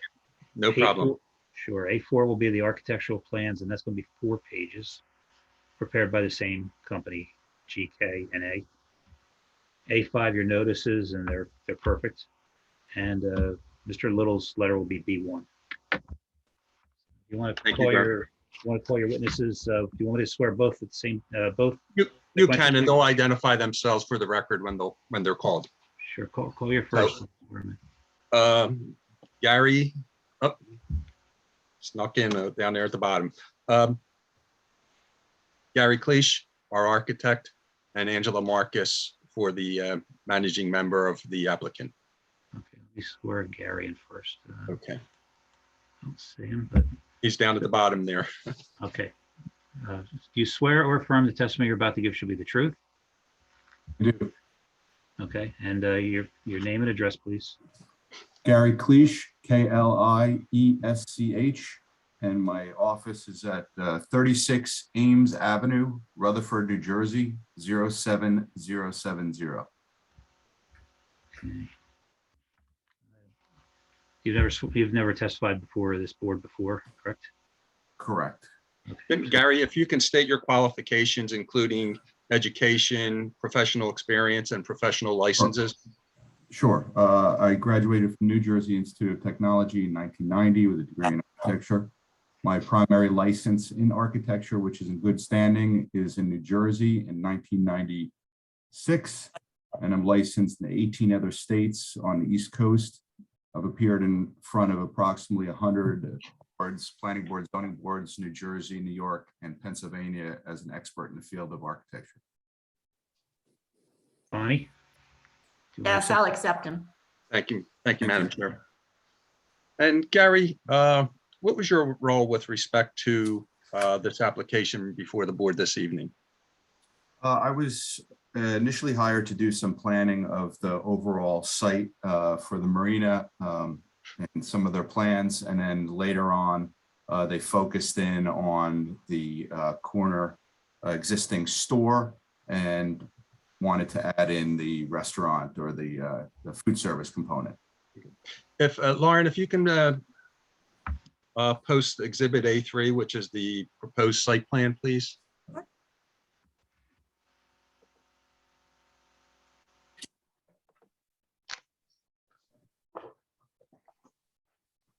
Would be the next page. Perfect. Up too far.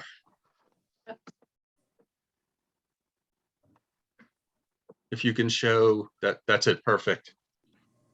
And Gary, this is the proposed site plan that is part of the plans that you prepared and submitted on behalf of the application.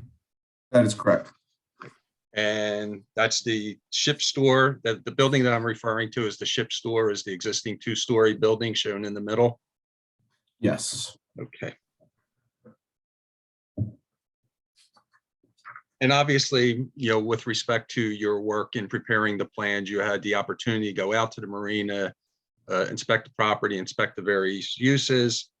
Can you briefly describe what the existing uses are for the ship store? Sure. There's multiple entrances to the existing building on the corner of Pennsylvania and 2nd Street.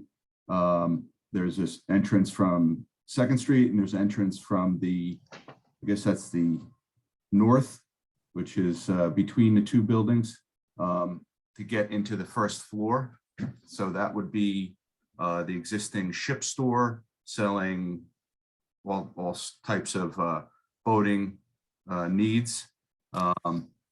There is an existing deck to the side between the three-story garage building and this building. And there's a handicap ramp to the rear of the building or on the west side of the building, which we'll be maintaining as a third entrance or the ADA entrance to the ship store. The second floor, currently the front portion, which is on Pennsylvania Avenue or to the east, is offices associated with Marina. And to the west or the left side of this drawing is a two-bedroom apartment of about 970 square feet. And can you describe the changes that are proposed for the interior of this specific building? Sure. As you mentioned previously, right now we plan to leave the whole exterior. We're going to re-side the building and so forth, but I can get into that later. But on the second floor, the two-bedroom apartment would basically be an expansion of the front offices, again, for Marina use. And down on the first floor, we'll be adding food service, kind of a deli style grab and go items, convenience items for people taking their boats out early. And in addition to that, leaving all the racks and gondolas, compressing them up to Pennsylvania Avenue to also provide as boating needs, retail items. And those items, those changes for the interior are shown on Exhibit A4, the 4-page architectural plans. That is correct, starting with A1 of my drawings. Right, well, and this would be Yes. the first floor changes with the food prep areas, the cooking area, pizza oven, and the relocation of all the merchandise racks to the Pennsylvania side, correct? Correct. And then following up is the existing second floor showing the, the apartment that's going to be removed and resulting in the entire second floor being utilized just for offices associated with the marina activity. Yes, that's correct. Currently, there's a door between the two uses now that's been sealed off. We would reopen that door so you can gain access from the existing staircase off Second Street. There's also a secondary means of egress on the left-hand side of this plan that comes through a sliding glass door into the old living room of the apartment. That would become an all expanded office space serving the marina. Okay. And if we can go back to Exhibit A3, the proposed site plan, please. Thank you. Gary, can you describe the changes that are proposed to the exterior? Well, the exterior, the property in question that we're discussing tonight is 100 by 75. So there's 75 feet of frontage on Pennsylvania Avenue, which runs right along the bottom edge of that three-story building, and 100 feet along Second Avenue, which basically ends at the concrete patio to the left side of the screen. We will be utilizing some of the space on the rest of the marinas portion, but primarily we were leaving everything on the exterior in terms of entrances and walkways, decks, ramps. There's an existing concrete patio on the side that we were going to leave for now. And then reface the building with new siding, new signage, new roofing, new windows, all things to dress up the entire building. To the top of the screen here, to the top of this plan, directly on Pennsylvania, in front of the three-story structure, we were proposing a dumpster enclosure. Currently, the entranceway off of Pennsylvania Avenue, kind of across the street from 3rd Street. That's a gate opening to get into the marina. The dumpsters are just kind of located to the left there. We're pulling them down and putting them in a proper enclosure with a concrete pad underneath. So they'll be screened and it'll be a little cleaner and closer to the ship store. And the concrete pad is approximately 12 feet by 22 feet. Yeah, 23 feet by 12 feet. 23 feet, sorry about on the that. on the property. And of course, there's an apron that goes to Pennsylvania Avenue. And can you describe what the enclosure itself? It's a 6-foot-high PVC fence on two sides. The front facing Pennsylvania Avenue has two 4-foot gates. So there's two 8-foot openings that dumpsters can be rolled in and out. The back side of it is up against the 3-story garage, and we'll be providing bollards there so the dumpsters don't hit the building. And as it relates to the signage, first for the building mounted signs, there are 3 existing building signs. That is correct. And where are these located? They're on each road frontage? Yeah, currently there is one sign that says Morrison's Marina on each frontage on Second Street and Pennsylvania Avenue. And there is also a perpendicular sign that is sticking out over the front door on the north side, which is the entrance between the 3-story garage and the ship store. And the 2 building mounted signs, Morrison's Marina, the existing are approximately 17.25 square feet in size. Correct. I was just looking that up. Yes. And the projection sign is 4.5 square feet. So total, the building mounted signs right now, it's 39 square feet. 39.1, correct. And for the 3 signs. For the 3 signs, yes. Okay. And for the signage that is now proposed for building mounted signs, can you describe those signs? Yes, on this sheet, which is the SP1 of Exhibit A3, if it could be moved up to the right a little bit more direction, please. Other way, Lauren. It's just to the right of the site plan. You can see the signs there, correct. So they'll be cut out individual letters, externally illuminated. They have a new logo, which is the swordfish with the crown. The Queen City is approximately 8.5 inches tall, black letters. And the Marina word is 9 inches tall, and that'll be blue. And the fish is black with a blue crown, I believe.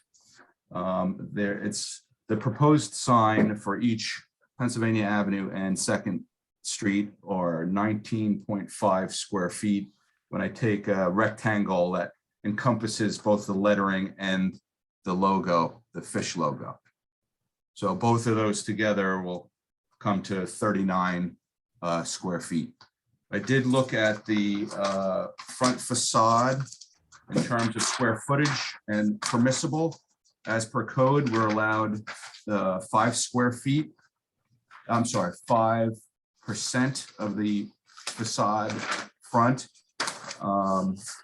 or 50 square feet, whichever is less. And we are at, if I look at the smaller side, which is Pennsylvania Avenue, we're at 952 square feet. If I go from the 2nd floor gutter down to the ground and side to side, which would permit us to have 47.6 square feet at 5%. And we will be at 39, including both signs. Your ordinance, normally most zoning allows for a sign per facade, but your ordinance says on the front, it doesn't say on street frontage. So we're requesting that both signs together are less than the smaller facade, and splitting that up and putting it on each street front. And with respect to the monument sign, can you identify, the location and the size of the 2 pylon signs that exist? Sure, there's scroll down just a little bit. There's a detail for the other right there. If you could go up just a little bit, I'm sorry. You could get the site plan as well, because I could show it perfect right there. So on the 2nd Street side, you could see, which I'm referring to the plan, the architectural site plan. right where the staircases are to go up to the door to enter. Correct, right there. There's an existing pylon sign that half of it is over the property line and half of it is within the property line. It's approximately, I think it's 14 feet tall, something of that size. And it's 12 square feet. I didn't actually get the measurement of that, so I'm just kind of scaling that off. So that's one pylon sign. There's also a kind of a ground monument sign, which is on Pennsylvania Avenue, right on the corner. It's facing Pennsylvania Avenue. And that is, I think that's 15 or 18 square feet. And it's about 7 feet to the top of that sign. We're proposing to remove both of those signs and put one on the corner that's 42 square feet. That's on a 45, so it could be viewed from both Pennsylvania and Second Avenue. And eliminate the non-conforming sign that's over the setback. And the detail for this monument sign is shown on the plan. Correct, bottom left. And what's the dimension of the monument sign proposed?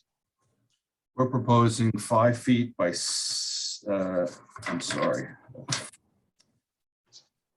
feet tall by 8 feet wide, 2 feet off the ground. So it'll be 7 feet to the top, which is matching the existing sign.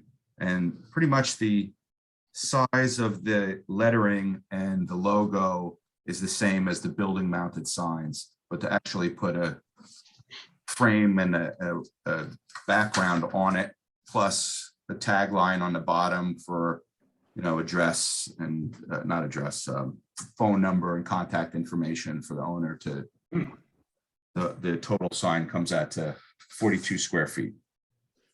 So the end result is, you know, with the sign package that's being proposed, we're making, you know, an existing non-conforming building mounted sign of 3 and reducing that to 2 building mounted signs.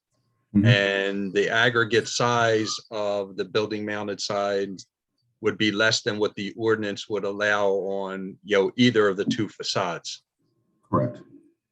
And with respect to the monument sign, we're eliminating 2 pylon signs with 1 monument style sign. Again, also reducing the non-conforming number of freestanding sign condition, correct? Yes, that is correct. And we're actually, you know, eliminating a freestanding sign that's approximately 14, 15 feet in height. Yep. Okay. I'm going to a monument, right? And the monument sign is also going to be exterior illuminated. Yes, from the ground up. And we're proposing LED lighting. Yes. And the lighting for the signs would just be directed at the signs and should not be bleeding off property. Yes, that's correct. With respect to parking, are there any additional parking needs generated or that would require additional parking spaces based on the changes proposed by the applicant? No. The existing square footage, as I testified to, the footprint of the building is staying the same. We're adding a permitted use as takeout primarily. We do have 17 picnic style tables as a convenience for customers. Primarily, the proposed food service would be for existing customers, neighborhood to come and get something to eat and to further the master plan items that you mentioned previously. Okay. And I want to bring your attention to the exhibit that's been identified as B1, which is the review letter submitted by Mr. Little. You are familiar with this review letter? Yes, I am. Okay. And Mr. Little's correct in that some of the improvements that are being proposed now encroach into or are actually on lot 3. Yes. And that's the trash enclosure and possibly some of the outside tables. That's correct. And Mr. Little's requested that we revise the plan to show the lot line so that we can more accurately show, although it's all part and parcel of the Queen City Marina, to show the lot lines between lot 3 and 4. And we have no Yes. issue with that. I have no issue with that. I'll provide that. Okay. And you've already testified that your familiarity with the Beach Haven master plan with respect to providing, additional water view eateries. Correct. And that supports that goal, and this application supports that goal. I believe so, yes. Okay. And is there any additional impervious coverage associated with the proposed improvements? On this lot, I did make a few mistakes on my title page. On this lot, we are not proposing any new impervious coverage. The impervious coverage would be the dumpster enclosure, which is on lot 3. That is approximately 348 square feet from the property line onto our property, but that is on lot 3. But my drawings, I had made a mistake because I had mentioned previously, we did a couple different versions of this, and I have a couple mistakes on the drawings that Mr. Little had picked up on. So the overall increase to impervious coverage is 348 square feet. Correct. And that, is on lot 3, and that's based on a 165,000 square foot uplands area. Yes. So Yes. the actual increase of impervious coverage is less than 0.2%, Yes. It's, approximately. yeah, very, very small. Okay. Are any new parking spaces delineated on the plan? Well, there are, if we could go to the first page, the T1 page. It's the overall site survey that was prepared by Stout and Caldwell Engineers LLC. Right there on the top right-hand side. Zoom in a little bit to that. I don't know, but can everyone see that? It's kind of small, but. Okay, perfect. Yeah. So this is the overall site. If you can move that up a little bit, we could see the corner of Pennsylvania and 2nd Street and the ship store down on the bottom here, bottom right there. That is the property in question. But to the left of that, as you go further to where the restaurant used to be, Morrison's Restaurant, there is the fueling station for the marina. And there's the tanks. That is all encapsulated with concrete. So those are the only spaces. There's 29 on the marina side, on the water side, another 2 past one of the pumps, and 5 down on the left-hand side that are delineated. So that's 36 parking spaces that have actual striping. When we were looking at the overall site, not including the restaurant space on the left-hand side, but up top above to the north of the ship store and the 3-story building, we had laid out parking just as a study to see how it would lay out. And we came up with 230 parking spaces that we could provide if need be on this property. And that's in the stone area? That's all in throughout that whole stone area, which it's not striped because it's stone. And that area is being utilized and has been utilized for parking for the marina for years? Yes. Okay. As ships are in the water during the summertime, that's all available for parking. And in the wintertime, they store boats there when the marina is not that busy and they don't have a need for that much parking. And with respect to the number of parking spaces that would be required, I guess the ordinance provides 1 parking space for 600 square feet of retail or commercial space. Yes. So for the ship stores, it's safe to say that excluding the deck, 9 parking spaces would be required for both the existing use of the building as well as the proposed use since it's based on the square footage. Yes. And that's approximately 9 spaces. Correct, for the 2 floors, yes. Right. And if you add in the outside deck area, I believe that's approximately 3,100 square feet. Then 6 additional parking spaces would be required for that area. You're talking about the slab on grade on the ground, not the deck. Well, where the area where the tables are going to go. Oh, okay, yes, yep. That whole area is 3,900. Okay. And you've indicated that altogether between the delineated parking as well as the stone area, there's roughly, kind of accommodate 236 parking spaces. Yes. One of Mr. Little's comments has to do with the existing curb and sidewalk that are below design standards and should be replaced. I know we have a question, not that we don't want to do it, but just if you can testify as to what the overall plan is. Yes, if we could go back to A1, SP1, the site plan. Which is Exhibit A3. A3. Perfect. Yes, right there. So currently we are in with CAFRA we would like to do a wraparound porch, which would encompass the side door to the north between the two, the garage and the existing chip store.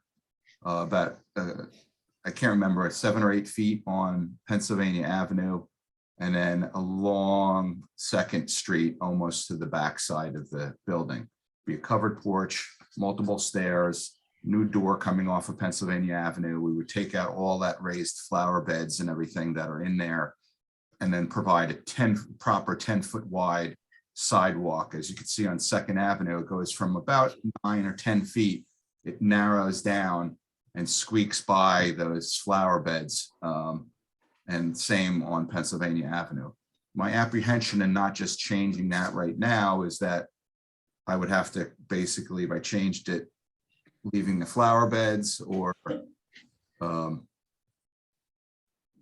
even pushing it back, once I go to do the wraparound porch, I would essentially have to, or they would essentially have to rebuild the sidewalk again. So I was kind of trying to request at the phase 2 of this, when the wraparound porch gets approved by CAFRA, we can do all of that work at that time, including removing some of the impervious coverage on the side between the 2 buildings. We would be relocating the ADA ramp to the front, the side between the 2 buildings, but the entrance coming off the front instead of in the back corner. But that's future. And there's a walk-up window area that's shown that Mr. Little points out in his letter. Was that associated with the this wraparound porch? Yes, that was intended for the future wraparound porch, and I left the verbiage on there by accident. Okay, and you have no problem revising the plans consistent with Mr. Little's letter, as well as any comments or plan revisions that are required by what the board, any board action this evening? Absolutely. And we do understand that we may be subject to other outside agency approvals, be it Ocean County Planning Board or Water and Sewer Authority, Yes. if required. Yeah, I understand. We'll comply with them as well. I have no further questions for Gary. If any of the board members would, like to ask questions. So this is Frank Little. So you're in the CAFRA right now for some other modifications to the structure. Is that what I heard? Not to the structure. We want to apply a wraparound porch. Okay. To the front of the building. So just being aware that obviously if you do that, you're going to need to come back to amend this site plan approval, right? That's correct. We do Okay. understand. Yes. Yes. So my only comment, I understand your concern about the sidewalk. So, I mean, the only thing I can think of is at this point, I don't see any reason why CAFR wouldn't approve that porch, but, you know, we could always condition the approval on something related to the sidewalk, that if for some reason the other wraparound doesn't go forward, we'll still be guaranteed the sidewalk will be upgraded at some point. We have no problem with that. We just, you know, if we Alright. get the wraparound porch, we would have wind up, if we did the sidewalk and curbing now, we would have just have to rip it out and redo it a second time. So the other question I had is obviously, some of the tables and all are actually on the adjoining lot. So are we going to amend the plan to also include that lot number? And then I'm not sure why this lot is by itself, and why it can't be consolidated into the main lot. I mean, typically when we have a project this big, you know, it's one lot, and if improvements cross the line between the two properties, technically, you know, they're consolidated into one lot. So I didn't know why this lot was standing by its own when it really is part of the overall marina. That wasn't in my letter. That's just something that I Right. looked at I mean, tonight, that's, I think we're it's, not sure why the previous owner never consolidated, but they never did. And in Right. addition to, I think it's lot 1 and 2, which is the old restaurant. That's also individual. Right. So I'm not sure if that's an issue or not, but I mean, the fact that these improvements are over the line, I would think this lot should be consolidated with the main lot, but at this time, we prefer to keep them separated. I mean, obviously, it's Okay. all part of the marina. right. We want to, you know, it may raise issues with respect to financing. Okay, that's fine. I really, I mean, it's not going anywhere, so I just made the comment. So, No, understood. all right. And hopefully we'll have, you know, obviously, we're optimistic that we Mhm. will obtain a CAFRA permit, and you will be Right. seeing us again in the future, and we could revisit that question. Okay. You know, right. unfortunately, the building is in distance wise is something that, you know, Mhm. that wraparound porch requires CAFRA. I understand. Okay. Any other questions for Mr. Cleash? Yes, I have a question about the parking. Is this whole thing being done primarily for the boat residents? Or are you opening those picnic tables and the market to the general public? And if so, that means the general public drives in that gate area into the parking in the back there by all the boats? Yes, currently we did move the fence at nighttime. They could have privacy and close off the marina as they do now. Currently, the fence runs along 2nd Street and then connects to the building and then comes across Pennsylvania Avenue and closes off the marina. So at nighttime, when they close the marina, only people who are renting slips can go in there. So during the day, they would have that open and utilize that parking, but at certain hours, they would close that off again. But primarily, and there will be a gate between the two that I almost want to say residents, renters of the slips can go through and come into the marina, the shop store. Does that present a problem for the people who are renting their slips as far as having all this excess people coming in and out of that location? I don't believe so, because we're only required to have 9 parking spaces plus the 6. And we will have ample parking. So I don't see that as a problem. So when the gates close, is the restaurant closed? No. But Then how are you going to satisfy the parking? yeah, I guess on the street, the intent would be to serve the neighborhood with this convenience. It's primarily meant as a takeout facility. I could remove a lot of tables and chairs, but we did see on the master plan that they want water view dining, so we added those picnic tables. but certainly it's just a convenience seating. It's really meant to serve the immediate neighborhood and the marina. Well, what are your hours of operation? We're- Are you open for breakfast, lunch, and dinner? We're going to get to that with the testimony from my next witness. Okay, I'm just trying to figure out the people that are gonna come there. Will they be coming for breakfast? Are the gates open? Are they staying for dinner? Will the gates be opened or closed? I just don't get this whole concept. Trying to figure out about the public coming into that location, that's all. Well, I mean, I think the customer base is primarily going to be, the boating community, boat the marina, as Right. well as people in the immediate neighborhood who, walkers and bike riders. Bikers, yeah. Yep. I think that's the overall anticipated demand for, the food market or, eatery that's being added to the inside of the store. I have a quick question about, I don't know if your next person is, witness is going to, is this a market, like people go in and buy a gallon of milk, or is this like you buy food already prepared? Prepared food or ordered, you could order food, but Okay. it's like grab and go sandwiches and open Okay, eaters but you could also order a hamburger. right. Sure what the menu is, perhaps the next testimony. Because in the plans, I mean, you've got soft serve ice cream, you've got hard serve ice cream, you've got pretty much everything in there. So, and then when you talk about it as a market, I think of somewhere where I go buy food and take it home and prepare it myself. So I didn't know if you were doing both or. No, it's primarily the, the prepared, food to go ordered. It's takeout, Yes. Right. but Yep. you can go, come to your boat, get some food and go sit at a table and eat it. Exactly. Right. Got it. So, Is there going to be a pedestrian gate there? I'm sorry, Jim. no, go ahead. Yes, Is there going to be a pedestrian gate on the Second Street side?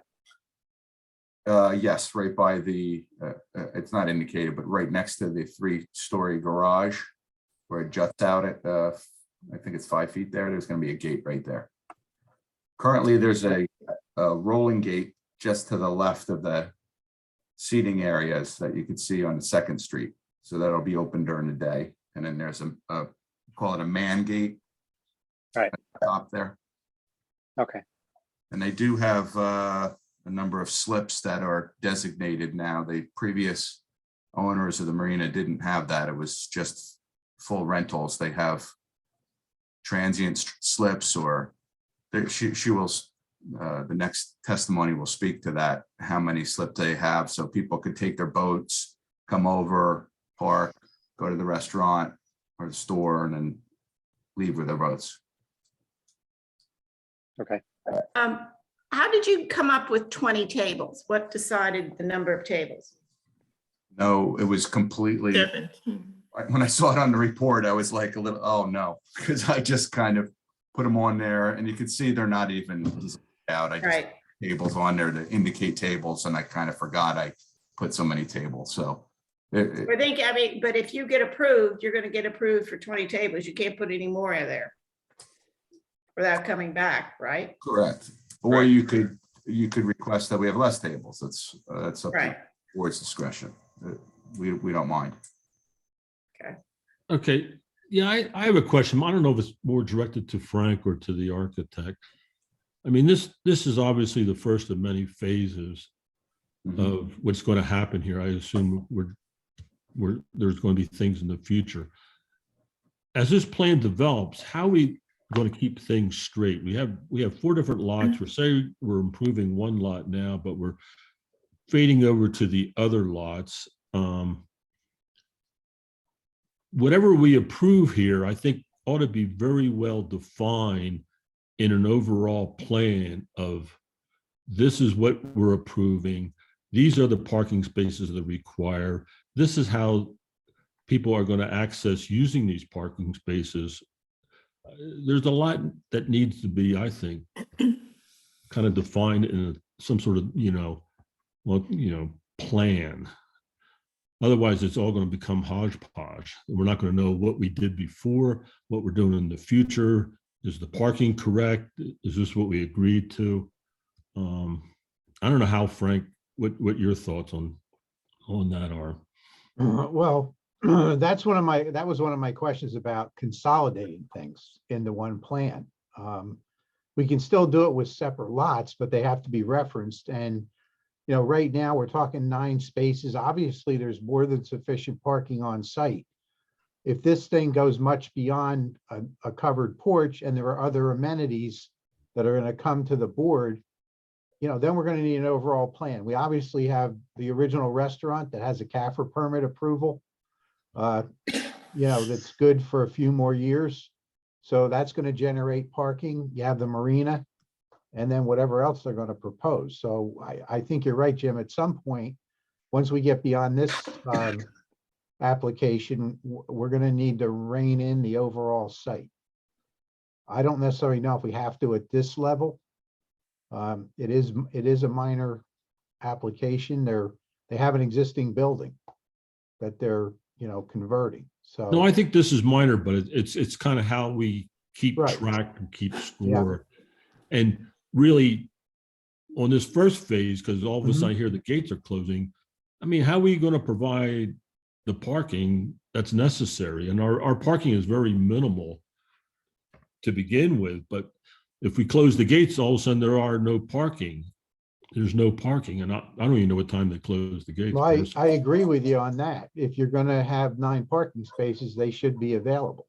You can't all of a sudden switch the parking off and have, you know, have people looking for a place if they're going to drive into the area. And So I I think don't we know said, how you maybe you fence off the parking lot a little differently. Yeah, we could work with your engineer to, with Mr. Little, to work out something with that. The fact is, during evening, let's say, or when we close the gates, the offices will be open, you know, 5. So we would really just have a couple convenience spaces for people coming to the first floor, to the, let's call it a cafe. I don't want to call it a market anymore. Actually, Jim brings up a good point. What if somebody during the day pulls in, they consume your food, and then they go across the street for a drink, and then you guys close the gates? How did they get their cars out? What about the lot directly across the street from this on Pennsylvania Ave? Is that something you could designate the 9 parking spaces for this facility? I don't think that's our parking lot. I don't believe that's part of Isn't it. that, that's not part of the property then, huh? No. I don't believe that Frank, I- came with the marina, but the next person testifying knows the answer to that. Okay, I'm sorry. I And thought Frank- that all went with it. So, yeah, Frank, I think they said And we 9 parking spaces are required, plus they said they need another 6 for the outdoor seating. So right. there's really 15 parking spaces we're Right. talking about. Okay, all right. Yeah, and the next witnesses can testify as to some of the questions that are with respect to operations of what's being proposed. Can I ask a question about the signs, the signage? Yes. So it's really hard, the plans are hard for me to visual without like a rendering of what this is actually going to look like. Where's the front? Where are you proposing the front, the entrance? You said there's going to be 2 entrances, one on Pennsylvania, one on Second, or Eventually, where's the, go go ahead. I'm sorry. Eventually, there will be one on, the primary entrance will be on Pennsylvania. Right now, the entrance is on Second and between the 2 buildings. Okay. To the So north. if So you're, we would be leaving those as the entrances. for so now. you're going to designate eventually Pennsylvania as being the front. Yes. Okay. So why do you need so many signs? I mean, you have the mural there. We know that that's the Queen City Marina now. So now you have on Pennsylvania, a 19.5 square foot sign. And then on Second Street, another 19.5 square foot sign. And then you have a 40 square foot monument sign. I mean, the building's not that big. No, but everyone does know it as Morrison's, and there is a The existing three-story building says Morrison's. It does not say Queen City. And I don't think these signs, they meet your criteria for less than 5%. I don't think they're over the top. They're not that large. They're certainly smaller than what we have there now. But where are you gonna put it on? I mean, I'm looking at it right now on Pennsylvania, and I don't even see like 19 and a half square foot, like above the two windows, below the two windows. If we could go to A3 of Exhibit A4, which is the architectural, one more, two. Yeah, right there. Yep. Okay. A little bit further down, and you can see that's the Pennsylvania Avenue sign. Okay, so it's in between there. Okay.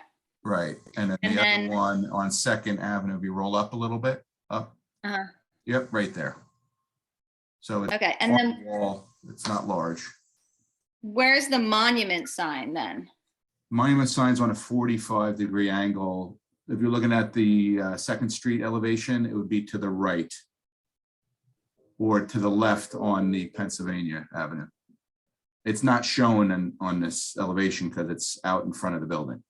So Is it on the corner? Oh, It's it's on the like where cor- the rocks are. Okay. yeah, it's basically the other sign is now, but it's just 25 instead of square to Pennsylvania. And I believe Frank's saying that's not permitted under the Right. ordinance. You need variances for some of these signs. For the pylon signs, I don't believe we're permitted a pylon sign Right. in the zone. Correct. We But- thought a nice new but sign what- would be. What we're doing is, we'd rather not utilize the two existing pylon signs, just changing the copy. So we were trying to present something that was more reasonable, more aesthetically pleasing to identify the Queen City Marina, both with respect to the building mounted signs as well as the proposed monument sign. I mean, one of the existing pylon signs is along Second Street is 14 feet in height.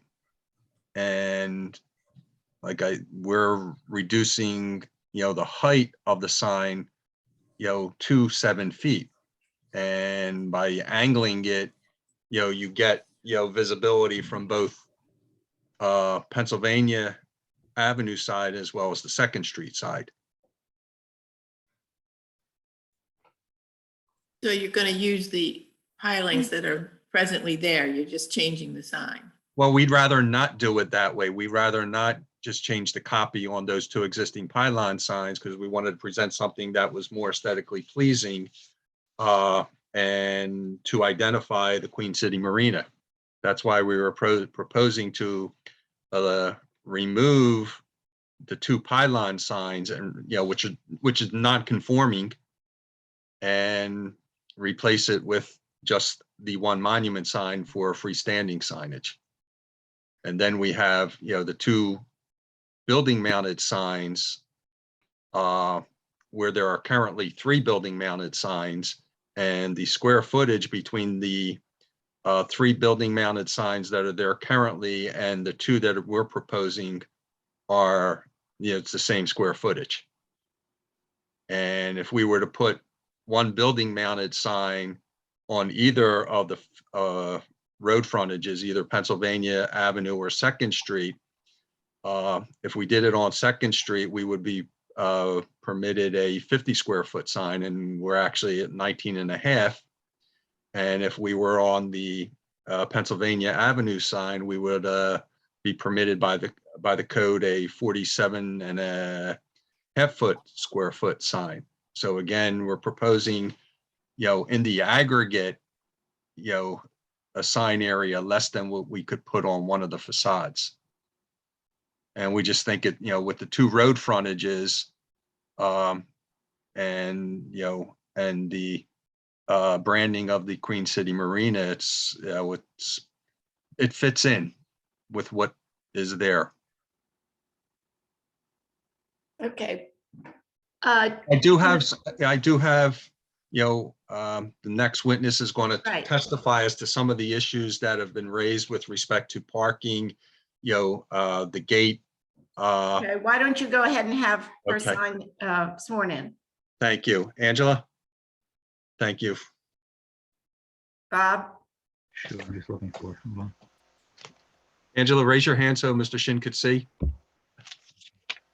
You swear or affirm the testimony you're about to give should be the truth. Do. Okay, and your name and address, please? Angela Marcus, with an office at 525 Second Street in Beach Haven. Thank you.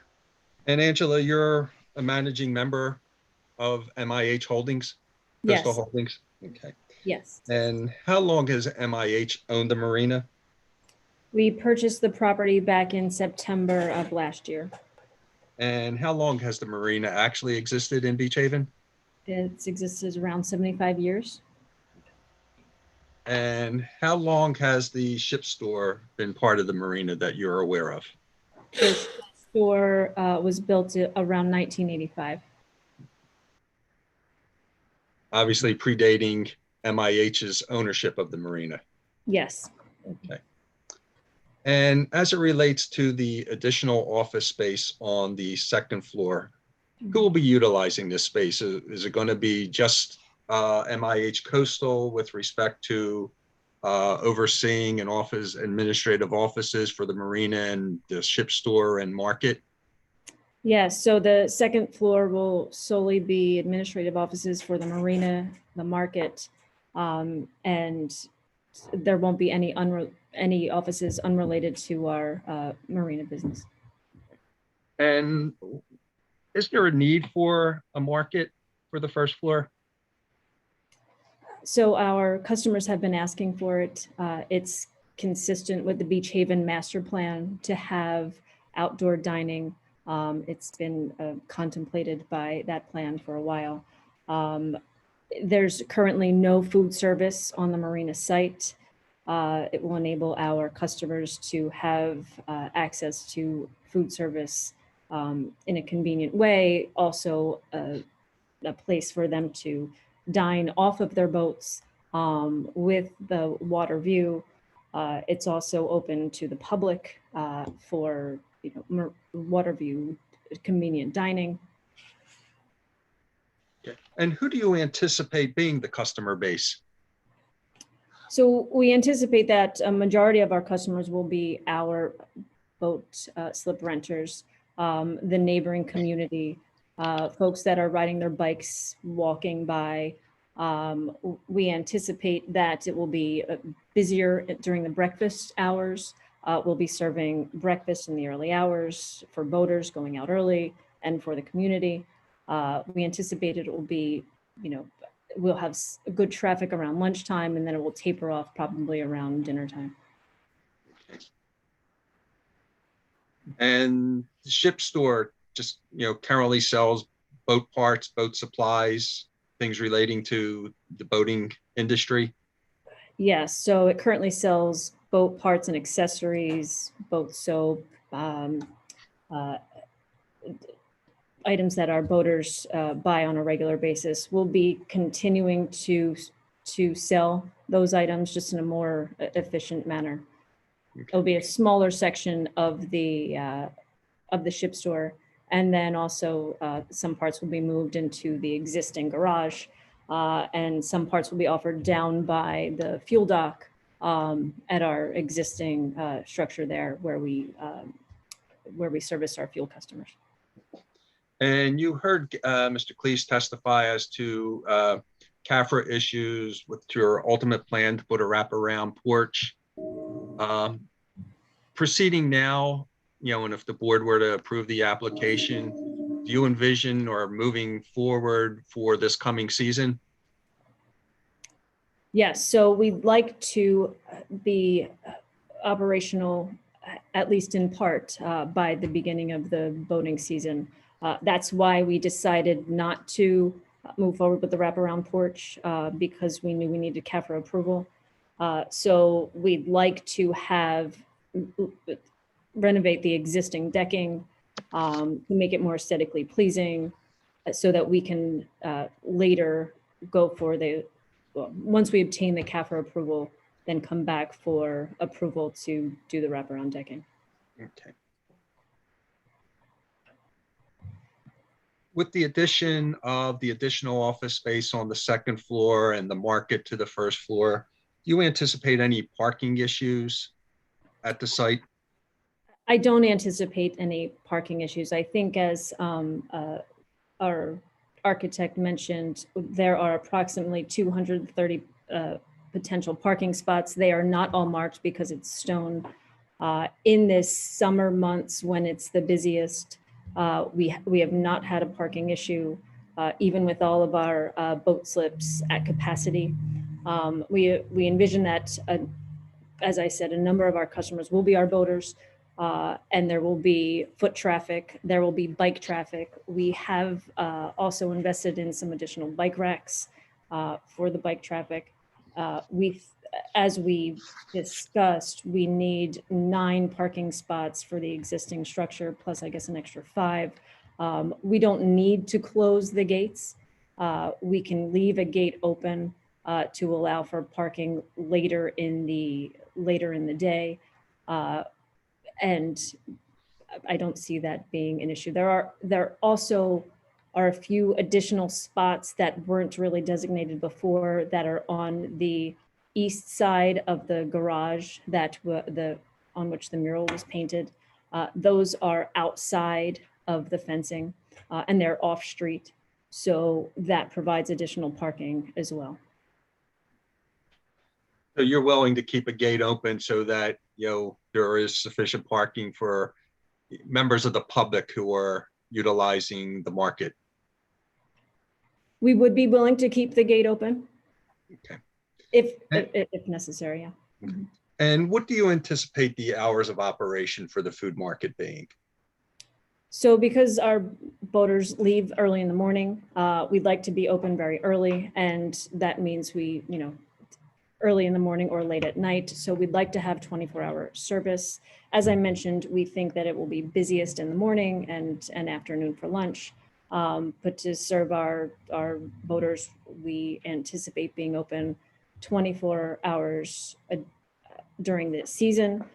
We would like to stay open. Our intent is to stay open all year round.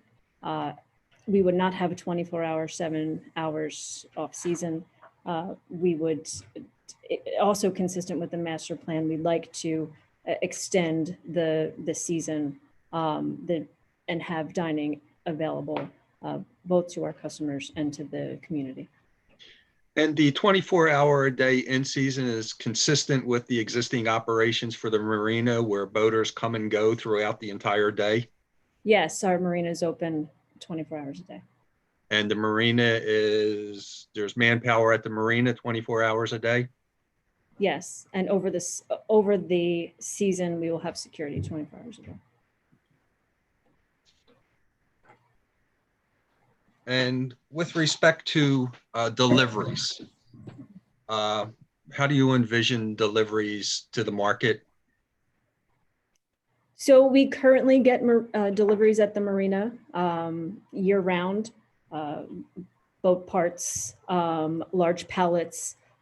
We have not had a problem with deliveries in the past. There's access, as we mentioned before, there's 3 gates, 2 on 2nd Street and 1 on Pennsylvania Avenue. We anticipate that flow will continue to be fine. And also with where the trash is being located now, that will be further away from the public and the boat slips. So that for us creates less of a safety issue than we have now, and puts everything sort of out of the way from where the boaters and our customers are. And what size vehicles currently make deliveries to the site? So anything from box trucks to tractor trailers. And there's no, without issue. and tractor trailers have been able to navigate the site, ingress and egress? That's right. Okay. And you don't anticipate any change to the navigation, of the tractor trailers on site if tractor trailers continue to deliver to the site? No, we don't, especially since we will be, with respect to the market, as Gary testified, we're having the fence moved from the perimeter around Pennsylvania and Second Street to the backside, so the west side of the market, so that, you know, the market area and where the tables and chairs are for the customer and public seating will be segregated from where any truck traffic or car traffic would be. And since acquiring the marina, what type of improvements to the site have you guys undertaken? So we've done a number of improvements to the site, some of which we performed even before owning the site to show our commitment to the marina and the community. We've made repairs to the existing garage. We commissioned a mural on all four sides of the garage. We erected a steel fence around the entire property, including some fencing on the side of the Marlin and Tuna Club, which is our property. We've added some additional stone to level out the surface to help with boats, you know, moving over the stone driveways or the stone property that we have. We also purchased bike racks that will be installed before the season, a new fish cleaning station. We continue to invest in revitalizing that area. I have no further questions. If board members, Mr. Little, Mr. Shin have any questions for either of our witnesses. The only question Okay, go ahead, Ken. No, it's me, Bob. Yeah, the only thing Hi. I just want to, Wait, Ken, Bob. Okay. I didn't hear you, Ken. I'm sorry. I didn't mean to step on you. Yeah, there was testimony regarding the season and the hours of operation. I just don't know what the season is, just so I can flesh that out in the resolution for the, what is the season that you plan to be 24 hours a day? And So at maximum, it would be the boating season, which is April 1st to October 15th. okay, thank you. Okay. Ken? My question was, I think what I heard from Ms. Marcus was that you were going to operate 24 hours and leave the gates open. Is that accurate? If we needed to leave the gates open for parking concerns, we would. I think we, you know, as a marina, we're required to have public access. So we have public access during the day. The gates were closing at night for security reasons, and there was no need to go in and out. We would anticipate leaving one gate open, not all gates. And then we'd also have the man gate. But that would be if there were an issue with parking, we'd be happy to leave a gate open. Well, I could see, my concern would be that there probably will be cars in there. And if you're operating the market 24 hours a day, people would come, especially from your neighbors to the south after they leave the establishments. And how do the people that own boats and property in there feel about the public walking around half tanked in your space? So the property is open to the public. So we could, as I said, we could leave the gates open. Last summer, the gates were closed at around dusk. There is some concern that if we do that, there are parking issues from the surrounding areas.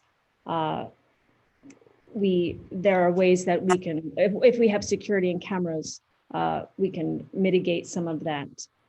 But we also don't believe that there will be significant parking issue, even if we were to close the gates, because we have some parking on the east side of the garage, and there's some off-street parking there as well. And you indicated with your testimony, you know, the site will have, you know, employees and security there 24 hours a day when it's open for We boating will have season? security 24 hours a day during the boating season.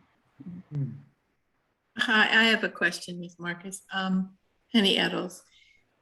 In connection with the parking, I still can't visualize in my mind that public parking, people coming maybe to the catch, don't find a place to park and will come in to your property to park there, not to even come to your market, but just because there's spots, they grab them unless you designate those spots as,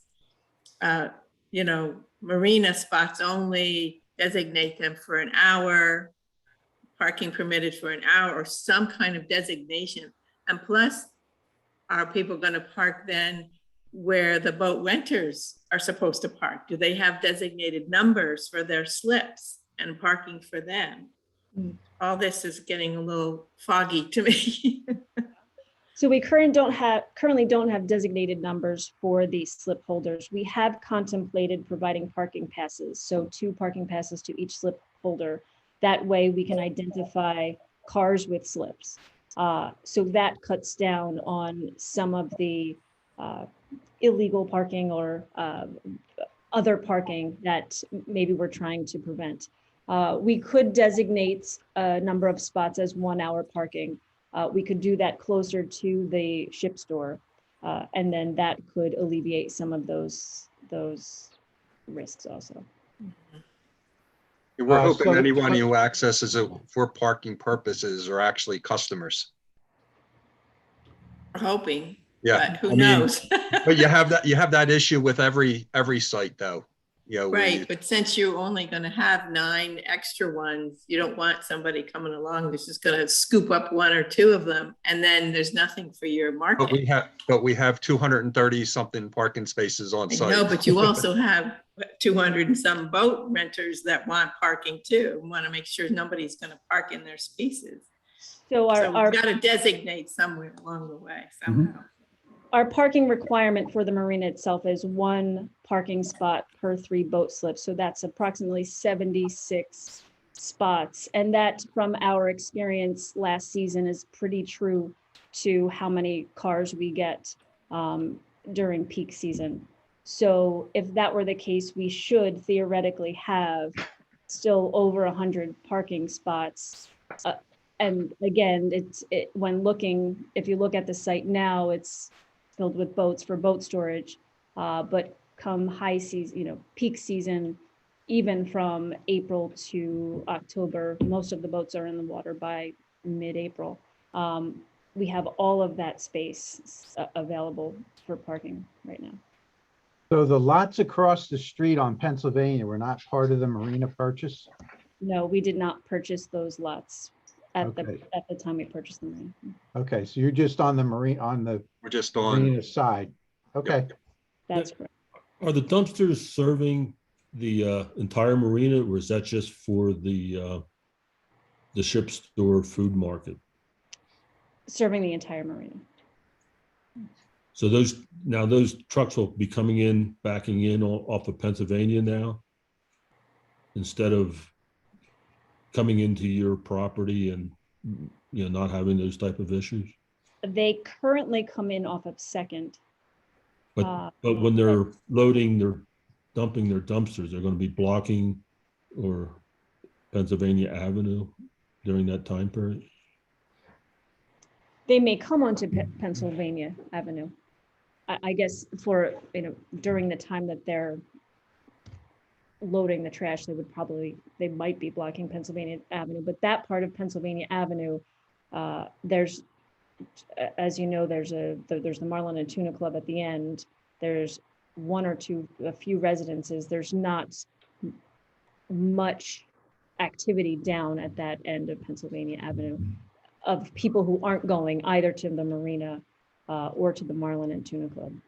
It seems kind of close if you're going to have a food service area there to have dumpsters there too.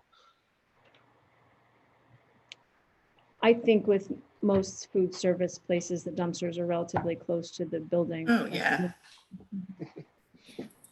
I have a question though about the boat renters. Does the fact that you're moving those dumpsters closer to the ship store affect them being able to use the dumpsters? It shouldn't Will it be affect too them. far? Right now, we have dumpsters that are movable. And for us, that's a bit of a risk because they're on wheels and there's wind. If we have them in a stable place that's further off of the water, frankly, it's safer for everyone, and it's also contained in a more aesthetic Yeah. way. Frank, how's the ordinance read on dumpster location as far as loading, unloading? There's nothing specific in the ordinance other than, this is a large site, but there's nothing I'm aware of that's specific to where they have to be located. And there's no issue with coming in, loading off of Pennsylvania? I mean, we have other businesses that have to have loading right off of the street. in Well, they terms of- have to. This is I mean, avoidable. in terms of dumpster pickup, so Right, it's not unusual. but this is avoidable. That's why. Oh, yeah, I mean, I guess you could relocate the dumpsters inside the marina somewhere Right. and have everything completely within the site. It's the board's prerogative to make that decision.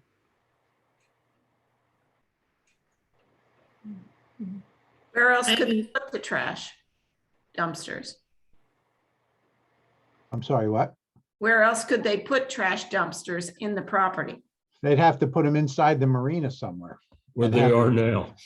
Have the trucks pull in fully off of the roadway.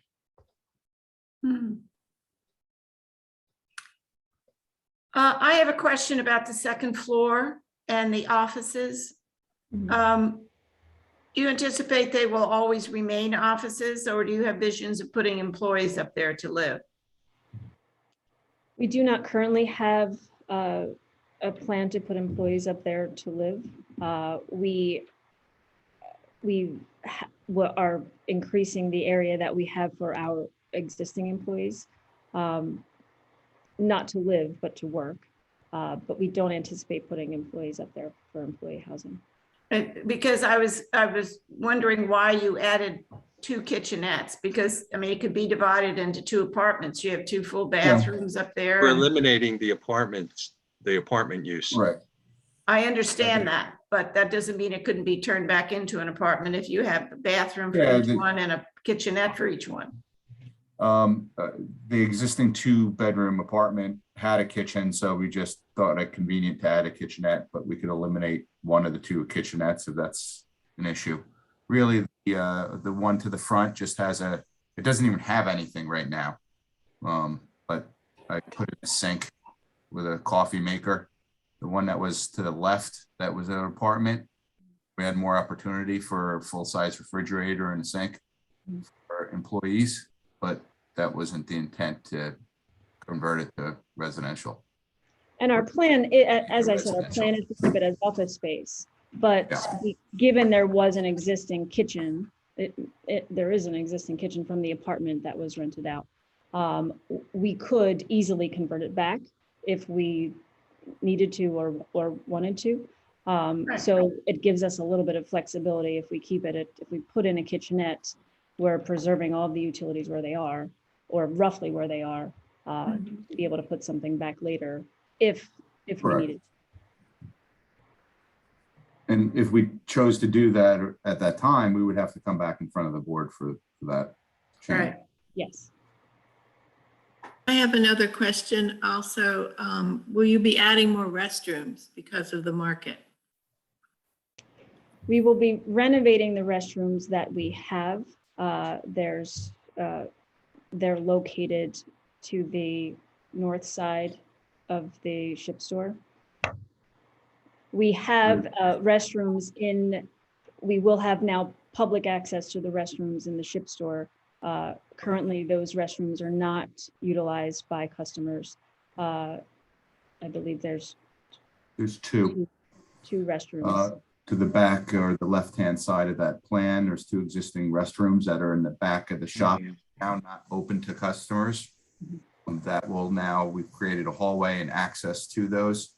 And there's also an outbuilding that's kind of across from 3rd Street.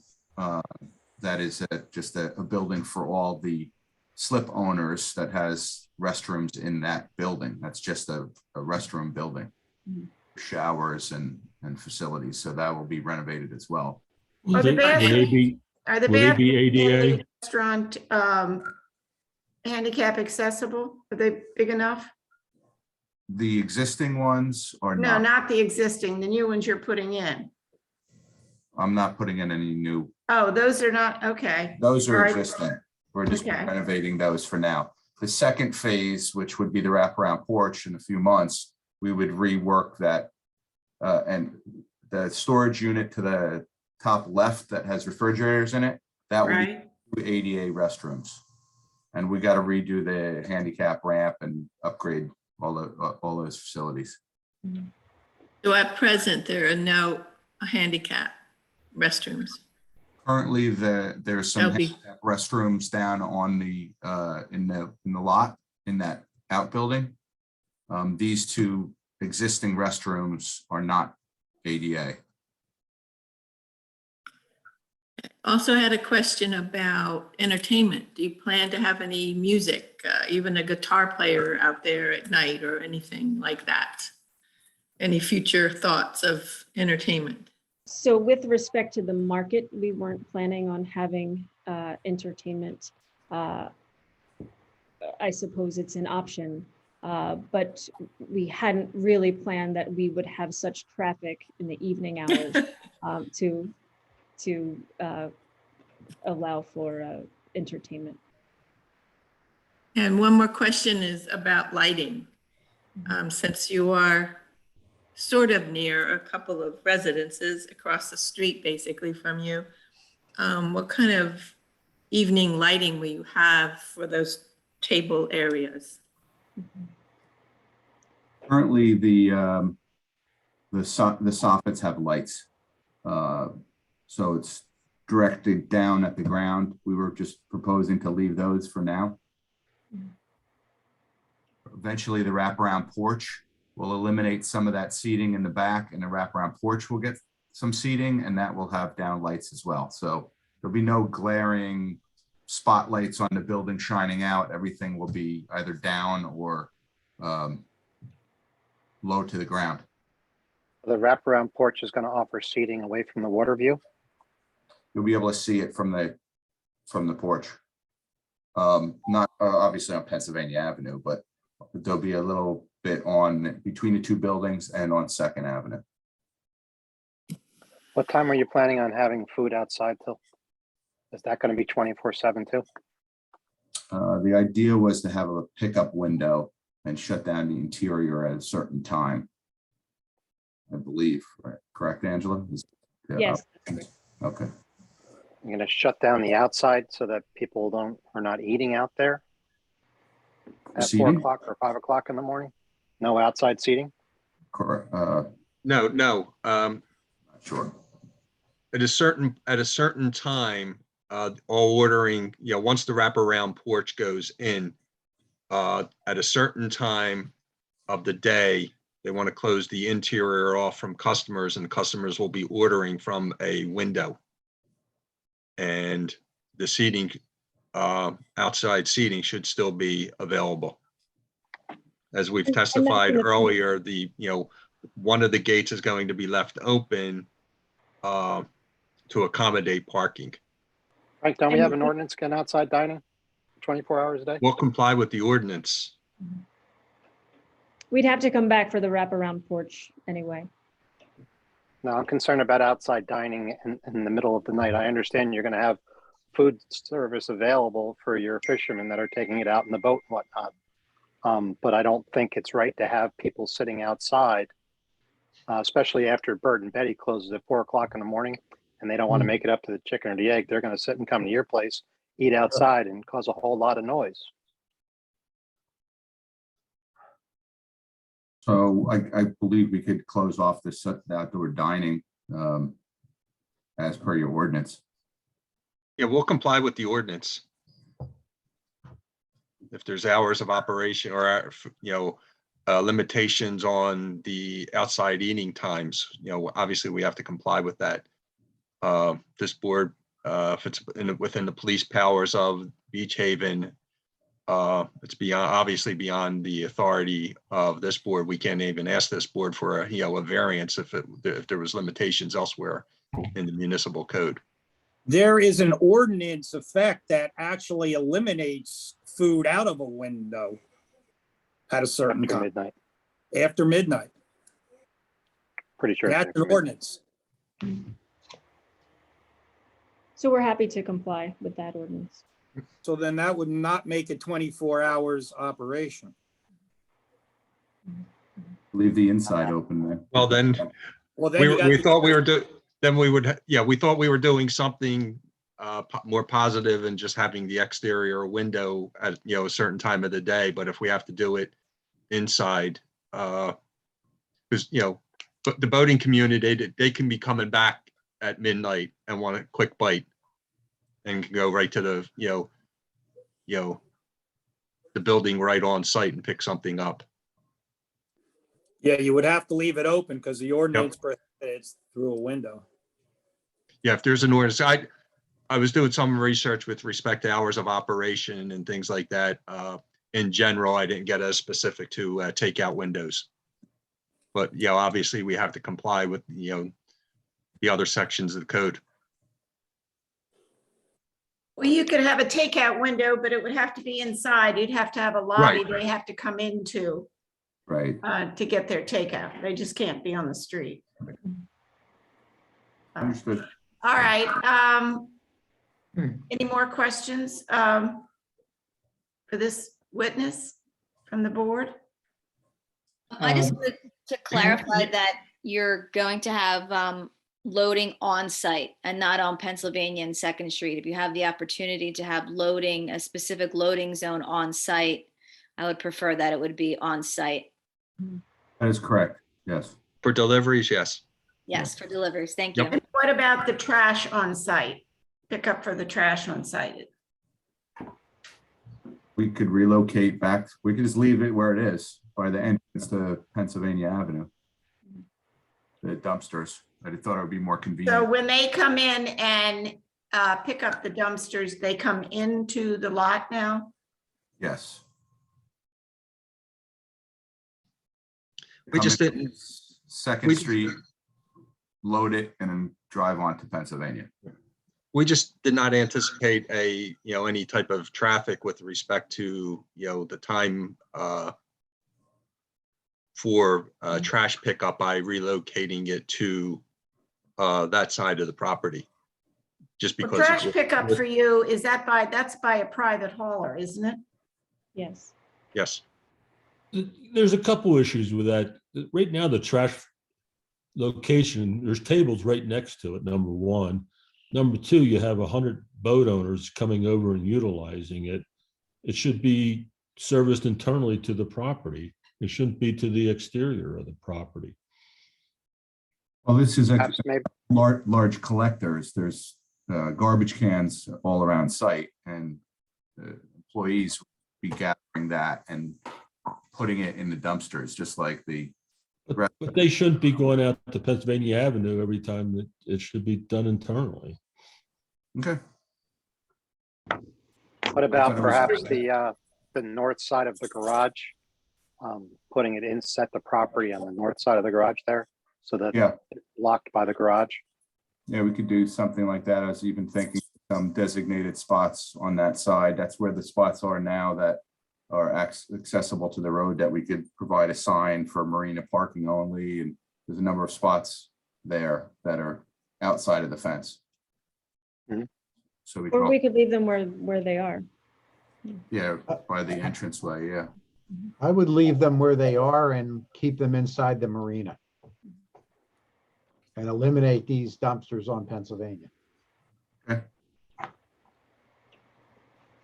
Does that give them more parking spaces Takes away parking. if they move the dumpsters? Yeah, that's, yes, because that would be internal to the site. We're, maybe one or two parking spaces of 230 would be. But at a future date, you're going to come in with a master plan with a much clearer layout would be the time. to Absolutely, yes, make that yes. change. For now, we'll leave where we'll they leave- are and fence them and make it cleaner. The overall plan, when we come back, we'll address that further. But right now, we'll just propose to take them off of Pennsylvania Avenue and leave them where they are and maybe fence them. All right. Okay. Yep. So can I ask a quick question too? Right there where the dumpsters were going to be proposed, this is Nicole Baxter here. Couldn't that be parking for the market, cafe, restaurant? But I just asked. Well, it's only 12 feet from the building to the property line. So technically, Oh, Need 18 feet. yeah, I mean, we could do parallel spots if you want it all on our property, or if we have the okay from the city to have half, because from the property line to the edge of the pavement is probably 12 feet. Right.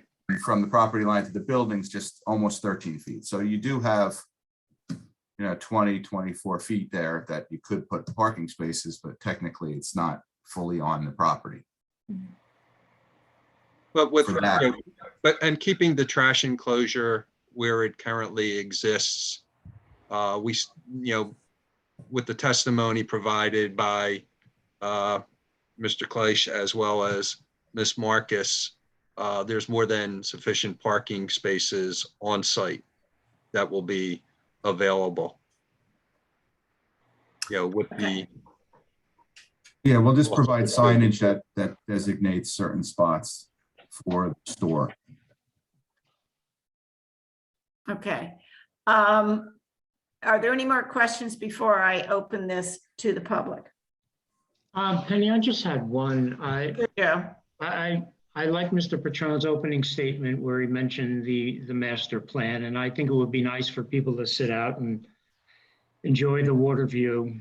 I like the fact that it's an additional service, mostly for the boaters, who, as Angela expressed, is something that the boaters themselves felt there was a need for.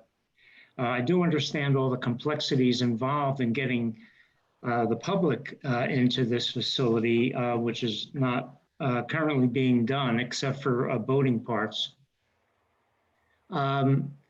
I remember Penny mentioning something I was going to ask, and it was a good one about the lighting. And I'm hoping that maybe after 8 o'clock at night during the summer, there will be some lighting around the table area, especially on the side between the 5-story building and the existing ship store. It could be pretty dark back there.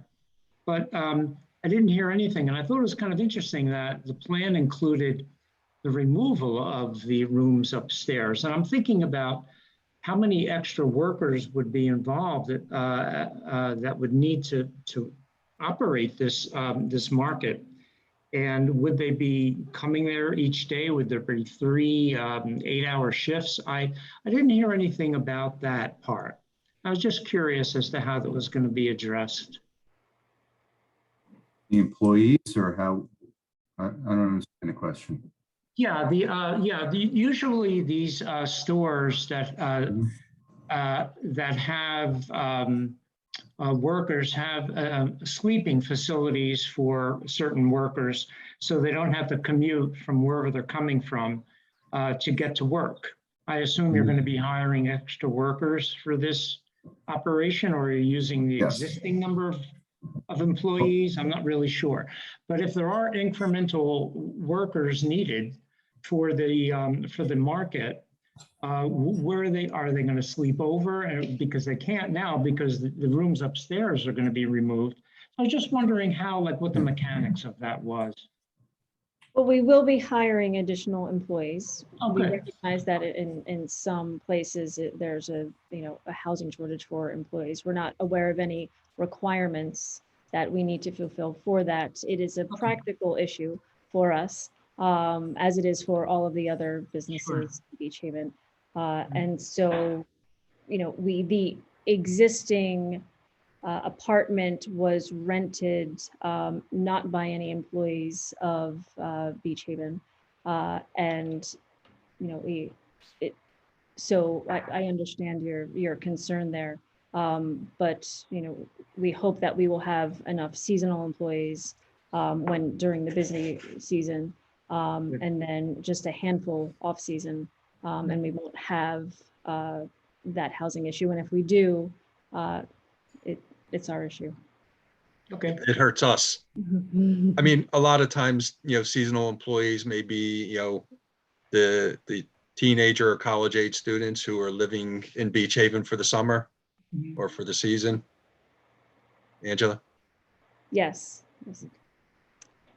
Okay. Okay. No other Any questions? more? I have one more. The outside, the back seating where the majority of the outside tables are. Currently, right now, it looks like it's all gravel. What are you going to put there? Right where the ramp comes down? Yeah, the Is that ramp gonna- comes is down that onto gonna- the, correct, on the left-hand side of the plan that's on the screen. Mhm. The ramp comes down onto the existing concrete slab on grade. Beyond that, we were gonna add new gravel. So those. Just gravel. We're gonna be table, and then the other tables would be up on the concrete, so any ADA customers could utilize that ramp and that seating. Okay, thank you.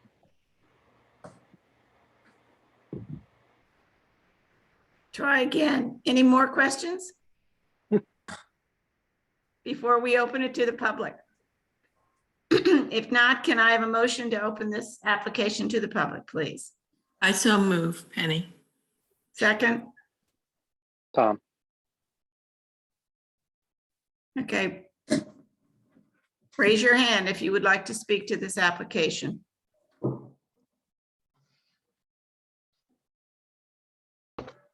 No hands?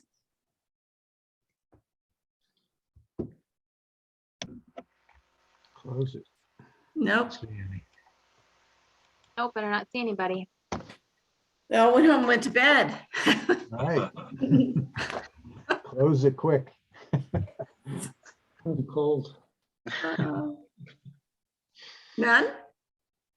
No? Okay, motion to close. motion to close. Second. Jerry and Tom.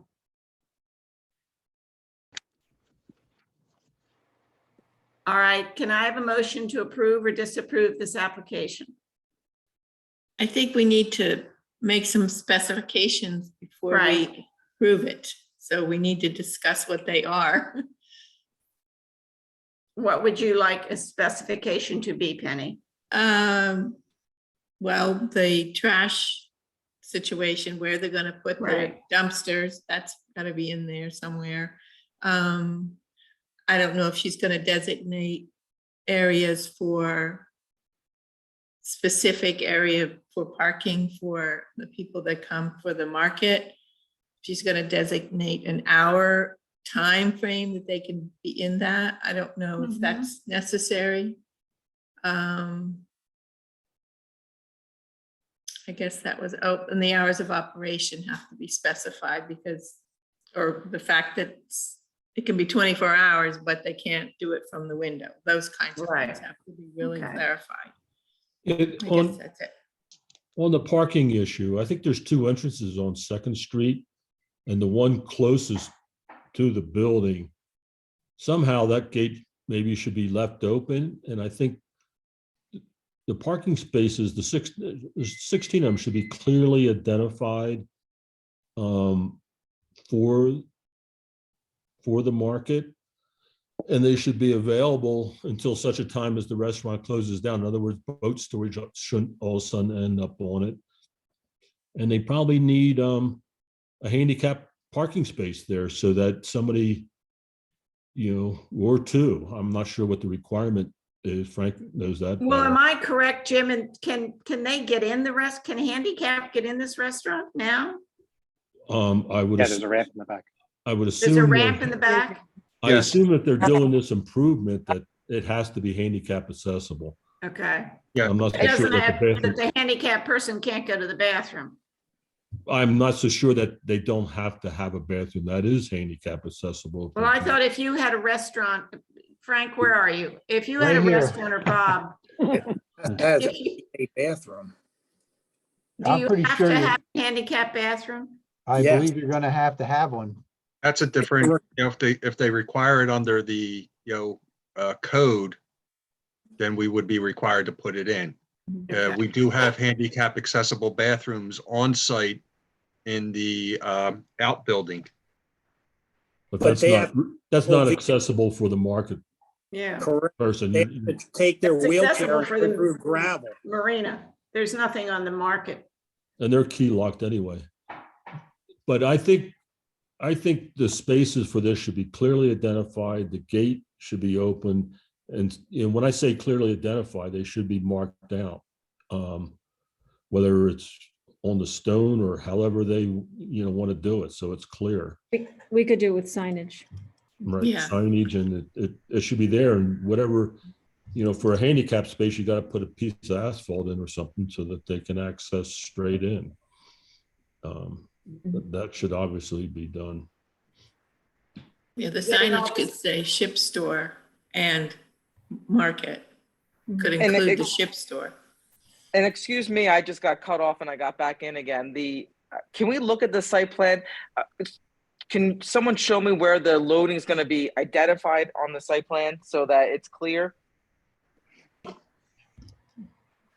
Like the off-street loading area, where is You that might- going to be?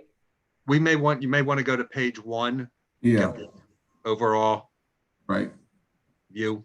It occurs in front of the existing shop, the existing garage. So directly So- behind the ship store is the 3-story, or to the north of the ship store is the 3-story service building. That's. Yeah, yes. That's a large roll-up overhead door, so the trucks usually park right in that area and unload. And the market seating is fenced off from that loading area. Correct. And they come in from the Pennsylvania Avenue side for deliveries, or do they both also come in from Second Street? They come in from either. And the other part of that, I heard testimony that on the barn area, that might become part of the marina sales. Is that? Not open, not for the public. We would have, right now in the ship store, we have. You would have storage. Cruise. Yep. Yeah, so we would relocate that to the shop. Is that where I have And to if buy a my? customer wanted it, we would still have it available, but not many people browse for their screws. It's usually they ask an employee and we Right. get it for them. So Bob, have you taken notes? Can you figure out this? Oh, yeah. Oh, yeah. I got a lot of notes, and I'll Put start. it shorthand. I wish I knew it. Believe me, I wish it would help me a lot. Yeah, I'll go over what I have. You guys just pick up anything I missed or correct me if I'm wrong, but there's going to be outside tables. That's going to be on existing concrete or on gravel. It's going to be open to the public. Let's see. The trash will remain where it is. There will be parking, which there will be an open gate that will be left open 24 hours a day, as long as it is a 24-hour operation. Let's see. There's going to be lighting. I'm sorry. Excuse me, Bob, did they say they were going to enclose the trash even though they're not moving it? Are they still going to enclose it? I don't remember them saying so, but I guess Yes. it will be enclosed. Yeah. Okay. I had said Add that. that. Currently not. Also, Loading an ADA accessible bathroom. There will be an ADA accessible bathroom. The lighting for the eating section will be facing downward only. They're going to remove the upstairs apartments. If they want to bring them back, they have to come back before our board. So even though they're going to keep the kitchenettes, they're not going to have upstairs living arrangements unless they come back to us with new plans. The signage, there's a lot of details on the signage. There's a lot of testimony on the signage. I took notes. I'm going to go back and listen if I have to the tape, just to make sure I got that right. They're also going to comply with Frank's letter, obviously. That's part of the compliance. They're going to designate parking spaces to the extent they can. Store will be takeout only, and that does not include groceries. So it's just going to be takeout food only. Well, I thought, excuse me, I thought that was just during certain hours when there was concern about outdoor noise. For which? For what? It's not, they're gonna be able to eat there, breakfast, lunch, and dinner. It's just at a certain point, they can't, they have to go inside to get takeout food, right? Right. That we have an ordinance that we talked about a few years ago when the CHEG came in before us, and it says you can't have an outside Window. food service window.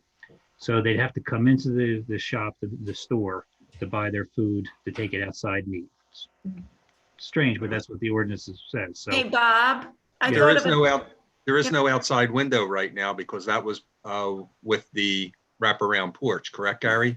That is correct. That's future.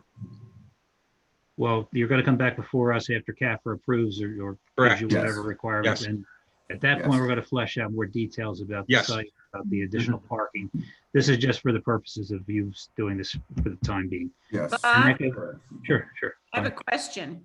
Mhm. If this CAFR approval doesn't happen and they don't get their wraparound porch, I want to make sure that the sidewalk Sidewalk is and done. curbing. Yes. Well, that was going to be my next thing. There's a 10-foot Uh-huh. sidewalk, subject to CAFR and the wraparound porch, but they still have to do a 10-foot sidewalk no Right, matter what okay. happens. Is that correct? Right. I'm asking the attorney. Is that your understanding as well, Chuck? I mean, you're gonna do a 10-foot sidewalk, whether you get CAFR or not, right? You're just asking not to. Oh, correct. We're just asking to delay it. If, we'll keep in contact with Mr. Little. So you don't have When, to do it twice, right? right, exactly. That's all we're trying to avoid. And, obviously, if we send him that CAFR permit was denied, he's going to send us a letter. Now's the time to do the sidewalk and curbing. And we agree with that. And just one clarification on the trash enclosure. Currently, there are receptacles on wheels throughout the property. It might be infeasible to have them all enclosed, and also might be an inconvenience to some of the marina folks as well. Or if- No, that's fine. Yeah, just the big You're just ones, talking. I guess. Talking the The dumpsters. Okay. The The dumpsters. dumpsters. Okay. And if I didn't say it already, loading and unloading and emptying the trash, all of that's going to be on site. It's a big enough site so you can do all that on site. You don't have to do any unloading or loading on Second Street or Pennsylvania, and trash pickup's going to be on site. Correct? Correct. Yes. Okay. And I think I covered them all, but any other, well, I'll tell you what, I got a caveat. Any other representations made that I might have missed in my quick little synopsis? I'll obviously send you a copy of this, Chuck, before it's adopted. But any other Understood. representations that were made during the course of the testimony or in the plans Yes. submitted will be included in our resolution. Okay. Bob, and the ADA compliant bathroom is in the market, not in the outbuilding. Right, it's in the market. Okay, okay. Correct. Yes. We're gonna follow the code on what's required for the market, right? Well, that's what's required. This is for the site that we're, Well, if the code requires it, we will put the They do, ADA But you in. have the rest does. right, it does, right now, it does not require it because this is a renovation. It's an alteration and renovation, so it's the New Jersey Rehab Code. We are definitely putting in ADA restrooms when we do the wraparound porch because we're relocating the ADA ramp to the side. Right now, it's in the back. I can't fit an ADA bathroom because it'll interfere with that existing access for the ADA ramp. So you say you want to open this summer without having an ADA bathroom? Is that what I'm understanding? That's correct. It's I not don't, I as don't per know. the bill. It's not required per the building code. Okay, It's not required under, the And ordinance it's- that the board has purview of. Well, just so I'm clear on this when I'm writing this up. So there is an ADA compliant bathroom someplace on this site. Where is it close to the restaurant? it's the outbuilding. A wheelchair can't get there. It's in gravel. You got to go through it. Okay. So we want to approve a restaurant okay. Put it to a vote. Angela, do you want to build one in that storage room that we were proposing? And you leave the two existing as they are, just new finishes and add one ADA restroom that's fully compliant in that storage room? Or could we convert the two into one? And Make not one quite larger big than. enough. I could look into that, but we will provide, if it's okay with you, we will provide one ADA restroom now, and when we come back later, we'll have two. But there will be one compliant ADA restroom. Yeah. That's Indeed, good. I think that sounds good. Yes. Yeah, That sounds good. thank you. Do we have the hours of operation on the outside tables? What time, can they go have breakfast there at 4 o'clock in the morning? Jim, I Or- think they said they wanted to have 24/7 during the boating season. but I think 24/7 we- service. I think we have an ordinance that cuts it off at a certain time. For outside seating? I believe so. We'll comply, excuse me, we'll comply with the Beach Haven ordinance as it relates to the outside seating. Yeah, it's inside. You're right, Frank. At a certain point, everything has to Yeah. be no outdoor noise. Right. So whatever that ordinance is, they're gonna comply with. Okay. That brings up the other issue. No outside music is anticipated at this point. That's You right. know, okay. Correct. Correct. I think that's all coming up in this new ordinance anyway about outside seating All right. that they've proposed. I think. That's gonna decide it. Okay, and that's about all I had for, like I said, if I see something else in my notes, I'll throw it in there and run it by the attorney, so. Understood. Okay. All right. We have a motion on the floor. Go ahead, Lauren. So we have a first and a second for the motion to approve or deny? Who did it? Somebody already did it. And he No. started it. Penny I just started. said, I'll just say I approve this motion as long as we have all those specifics spelled out that Bob did tonight. I'll second it. Okay. All right, Mrs. Baxter, Yes. Mr. Meadow, Yes, Mrs. Ballmiller, Yes. Mr. Stevens, Yes. Mr. Pisano, Yes. Mrs. Eddles, Yes. Mr. Muha, Yes. Mr. Herensky, Yes, and Mrs. Leonhard. Yes. Application approved. Congratulations. Good luck to you. Thank you very much for your time this evening. Thank you. Thank you. Thank you. Thank you. Thank you very much. Oh, we're only 17 minutes over, guys. Getting better at this. Can I have a motion to adjourn? Motion to adjourn. Second. Good night. Third. Good night, all. Have a good night. everybody. Take care. Bye-bye, everybody. Aye.